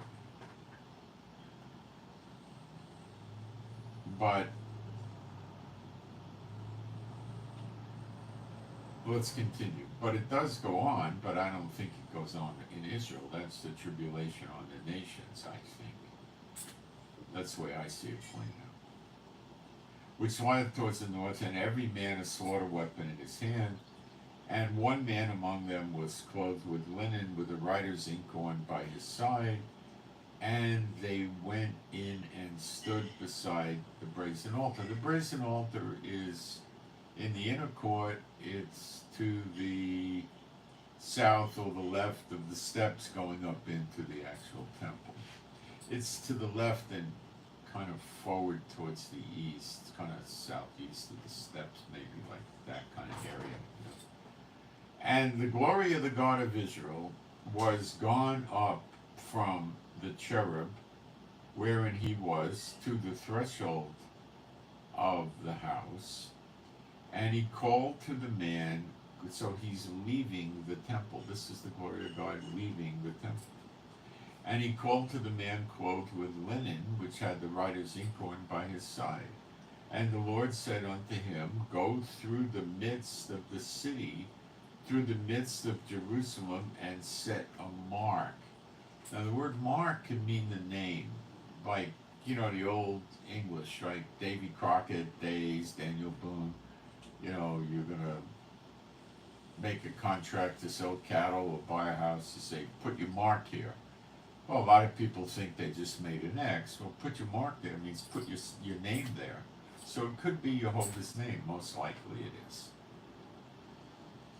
The word in the Hebrew is tav,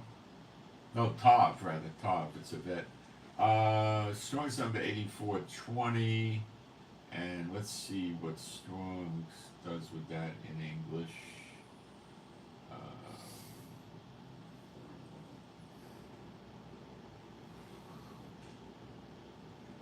But it says it's a mark by implication, a signature, desired mark. I would call it a signature, God's name.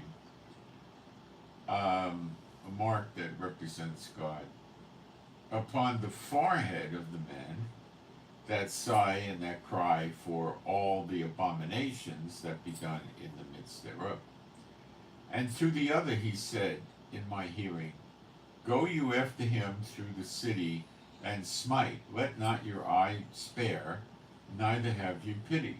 Slay utterly old and young, both maids and little children and women, but come not near any man upon whom is the mark, and begin at my sanctuary, my temple. Then they began at the ancients or the elder men which were before the house.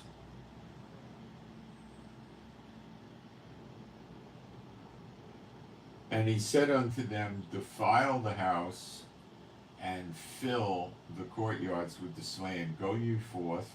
And they went forth and slew in the city. But the ones that were grievous over the injustices got the mark on their forehead, and nothing bad happened to them.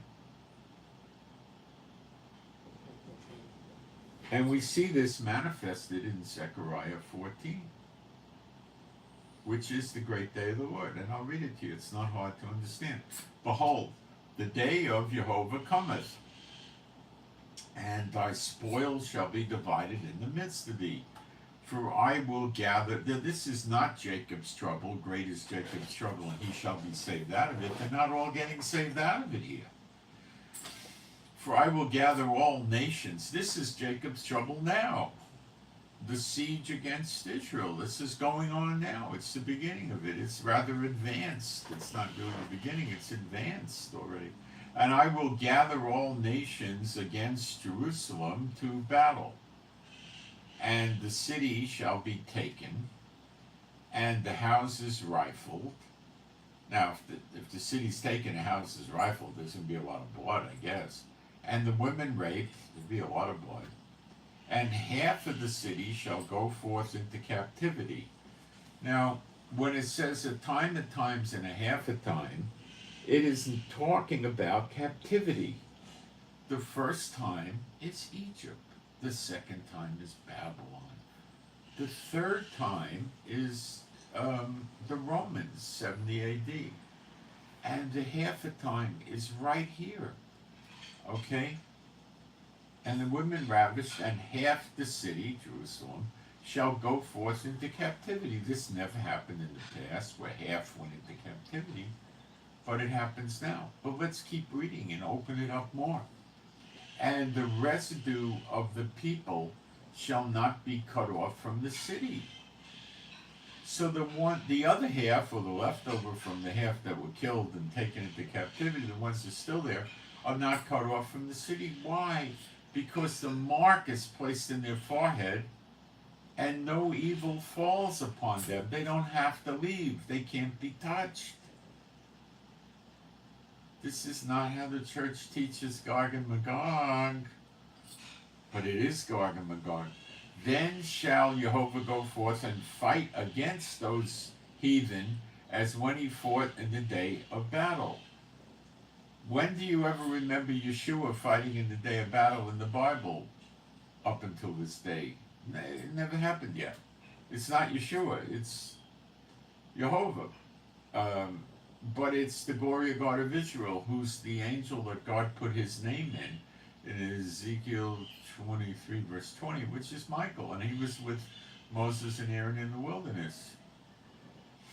And his feet shall stand in that day upon the Mount of Olives. It's not Yeshua, it says so right up in the previous verse. It's Jehovah, the glory of God of Israel. Okay?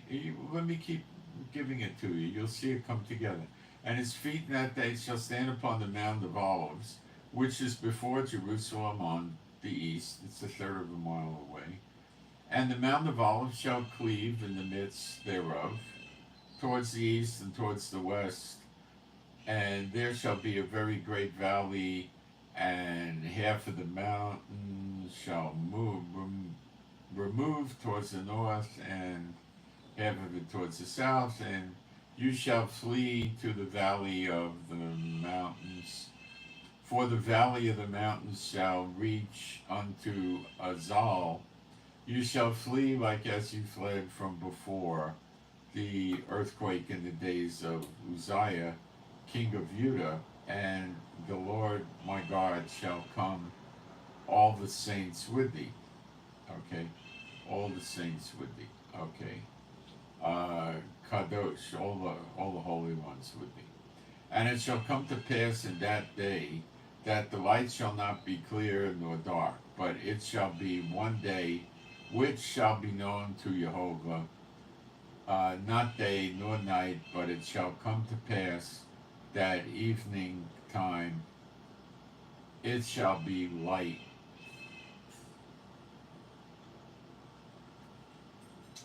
And it shall be in that day that living waters shall go out from Jerusalem, half of them towards, this is them flowing out from under the temple. Half of them go to the former sea, and half of them towards the hinder sea. In summer and in winter shall it be. I guess maybe Sea of Galilee and Dead Sea, I'm not sure. And Jehovah shall be king over all the earth. In that day shall there be one Lord, and his name one. Now, this is probably the glory of God of Israel seated in the throne. Yeshua has not come yet. All the lands shall be turned as a plain from Geba to Ramon. Well, this is, of course, the end of Gog and Magog, and this is the sign of this is the sun goes dark, the moon goes dark, and the stars don't give the light, and they fall like figs from a fig tree.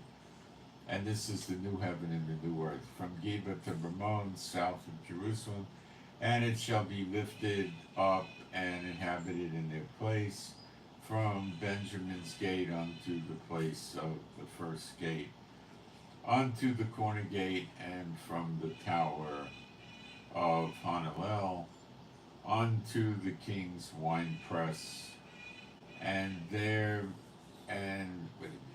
men shall dwell in it, and there shall be no more utter destruction, but Jerusalem shall be safely inhabited.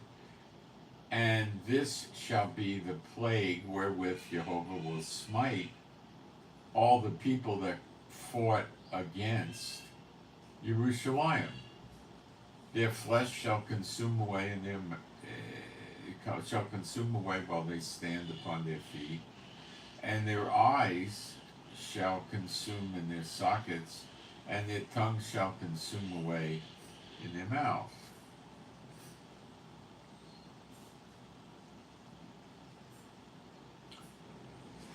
And it shall come to pass in that day that a great tumult from Jehovah shall be among them, and they shall lay hold every one on the hand of his neighbor, and his hand shall rise up against the hand of his neighbor.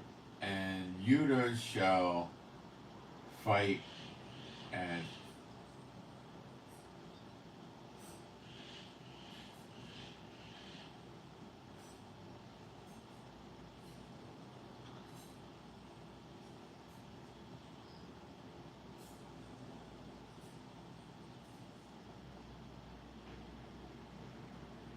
Judah shall fight at Jerusalem, and the wealth of all the heathen round about shall be gathered together, gold and silver and apparel in great abundance.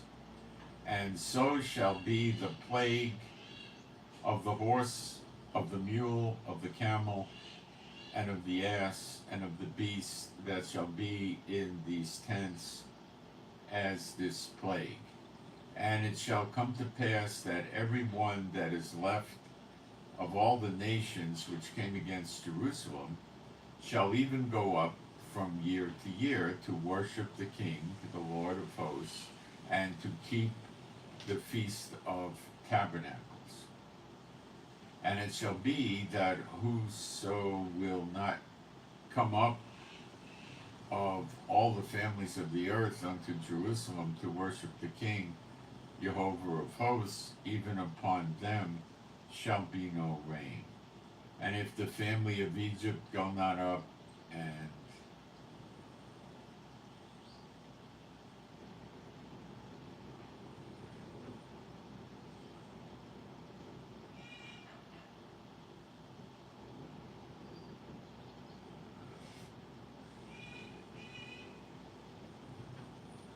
wait a second here.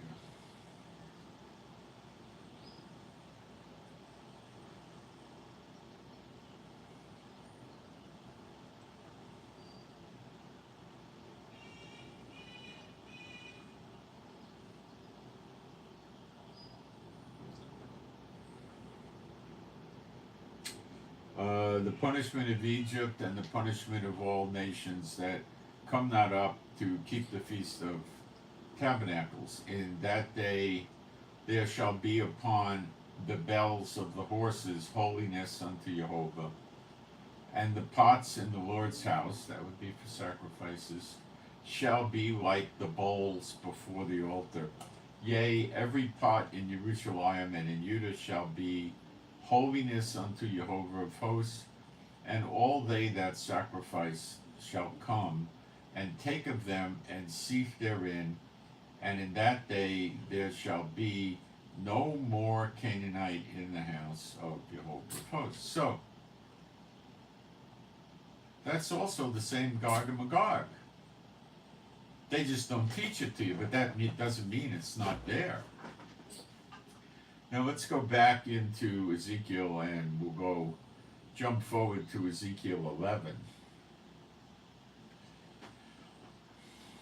And we'll read the beginning and then I'll jump down. Moreover, the Spirit lifted me up and brought me unto the east gate of the Lord's house, which looketh eastward, and behold, at the door of the gate 25 men, among whom I saw Jazaniah, that's the one we don't know much else about, the son of Azar, and Pelatiah, the son of Benaniah, the princes of the people. Son of man, these are the ones that devise mischief and give wicked counsel unto this city. Alright, we'll keep forwarding, moving down.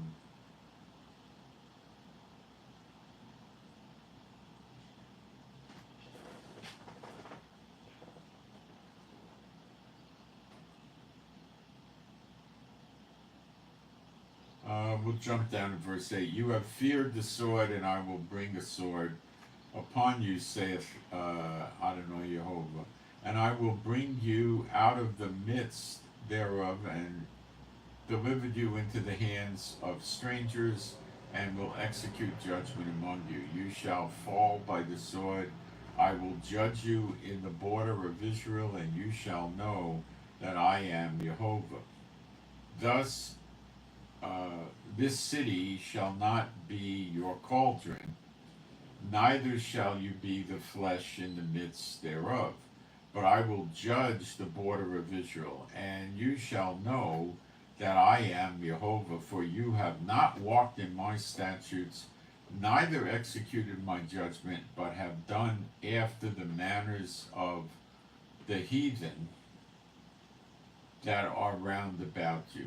And it came to pass when I prophesied down the Pelatiah of going dead and stuff. Okay, we don't know much about Pelatiah or Jazaniah except here. They don't appear elsewhere.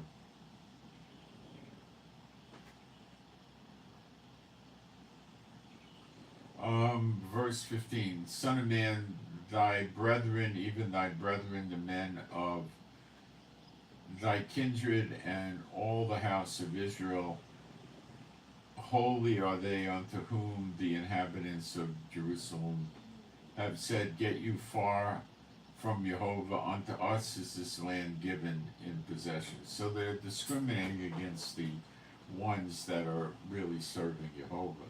Therefore say, thus saith Adonai Jehovah, although I have cast thee far off among the heathen, and although I have scattered them among the countries, yet will I be to them as a little sanctuary in the countries where they shall come. Little sanctuary is because probably a little amount of them are going to be walking with Jehovah.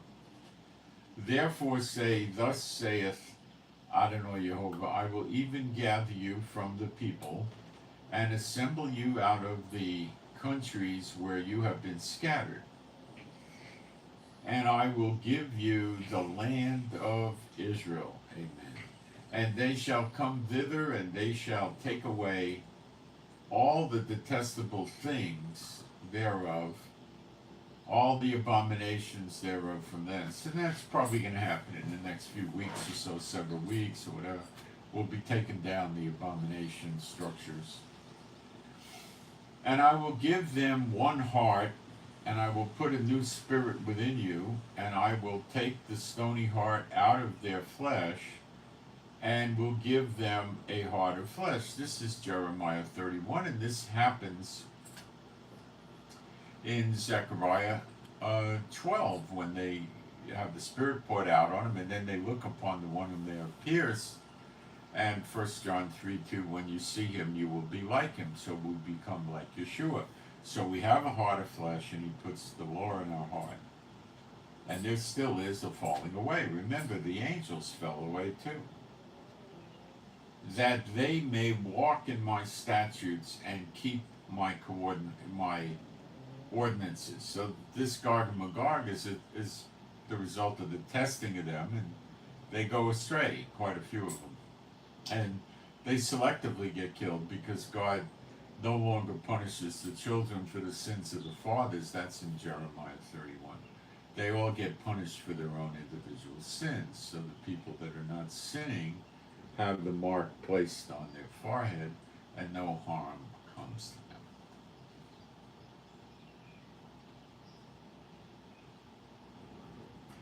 And they shall be my people, and I shall be their God. But as for them whose heart walketh after the heart of their detestable things, and their abominations, I will recompense their way upon their own head, saith Adonai Jehovah. Then did the cherubims lift up their wing. This is for the throne for the glory of God of Israel.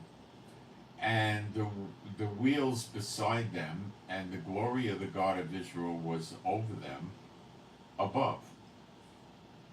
And the glory of the Lord went up from the midst of the city, and stood upon the mountain which is on the east side of the city. That's the Mount of Olives. So he leaves the temple and he goes and stands on the Mount of Olives. Okay, and that's the end of the vision. So then what happens? Well, we go into Zechariah 14 and we realize that he was watching, and when half of Jerusalem went into captivity and everything was complete, boom, or thereabouts at that time, he steps down on the mountain, it splits open, the people run away from the aggressors through there, and then that's Michael rising up for his people, and then he kills the bad ones, their eyes melt in the socket, the flesh off the skin, and all that. He kills them, and that's that. That's your Bible, and what the church tells you is just a line of crap. The beast and the false prophet set up shop in Cyprus, in Pergamum, and that's where the Bible, in Pergamos rather, and that's where the Bible in Revelation 2 verse 12 tells you that's where Satan lives and Satan dwells. And when the beast comes out of the sea in Revelation 13, Satan gives him his seat and his authority, and that's where it takes place, not in Israel. So the heathen nations get the beast and the false prophet. Israel just gets rid of the bad ones. Big difference from what they teach.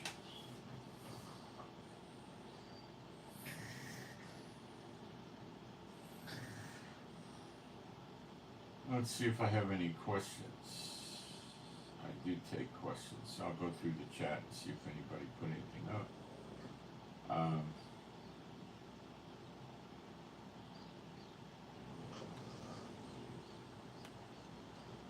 I'm using Bible evidence for what I'm saying.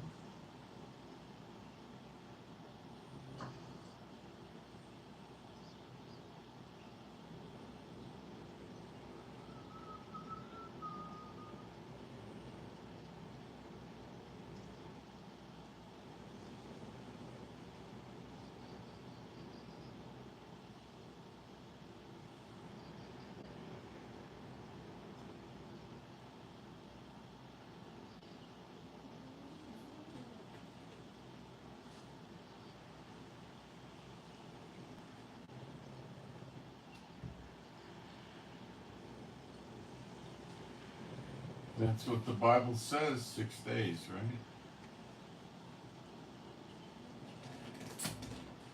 Okay, so did I get any emails for prayer requests or anything? No, I didn't. Let me go see if I forgot anything from my notes.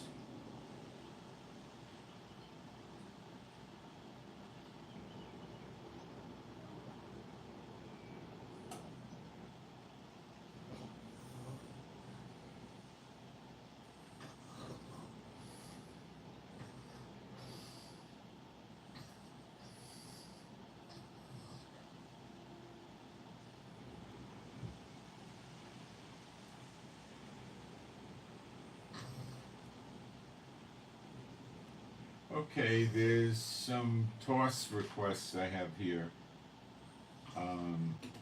Oh, I think I did those yesterday. Yeah, I did those. Okay, so I covered everything I wanted to cover today. So I'm Moshe. Please pray for me and my wife for our peace, safety, protection, joy, healing, our finances. Pray for the peace of Jerusalem. Please pray for our animals and pets. They're all rescues. They'd be happy, healthy, and whole.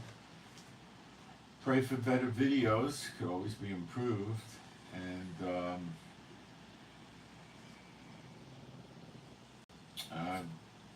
do me a favor and hit the like button and subscribe. And well, you won't, or you will. It's up to you.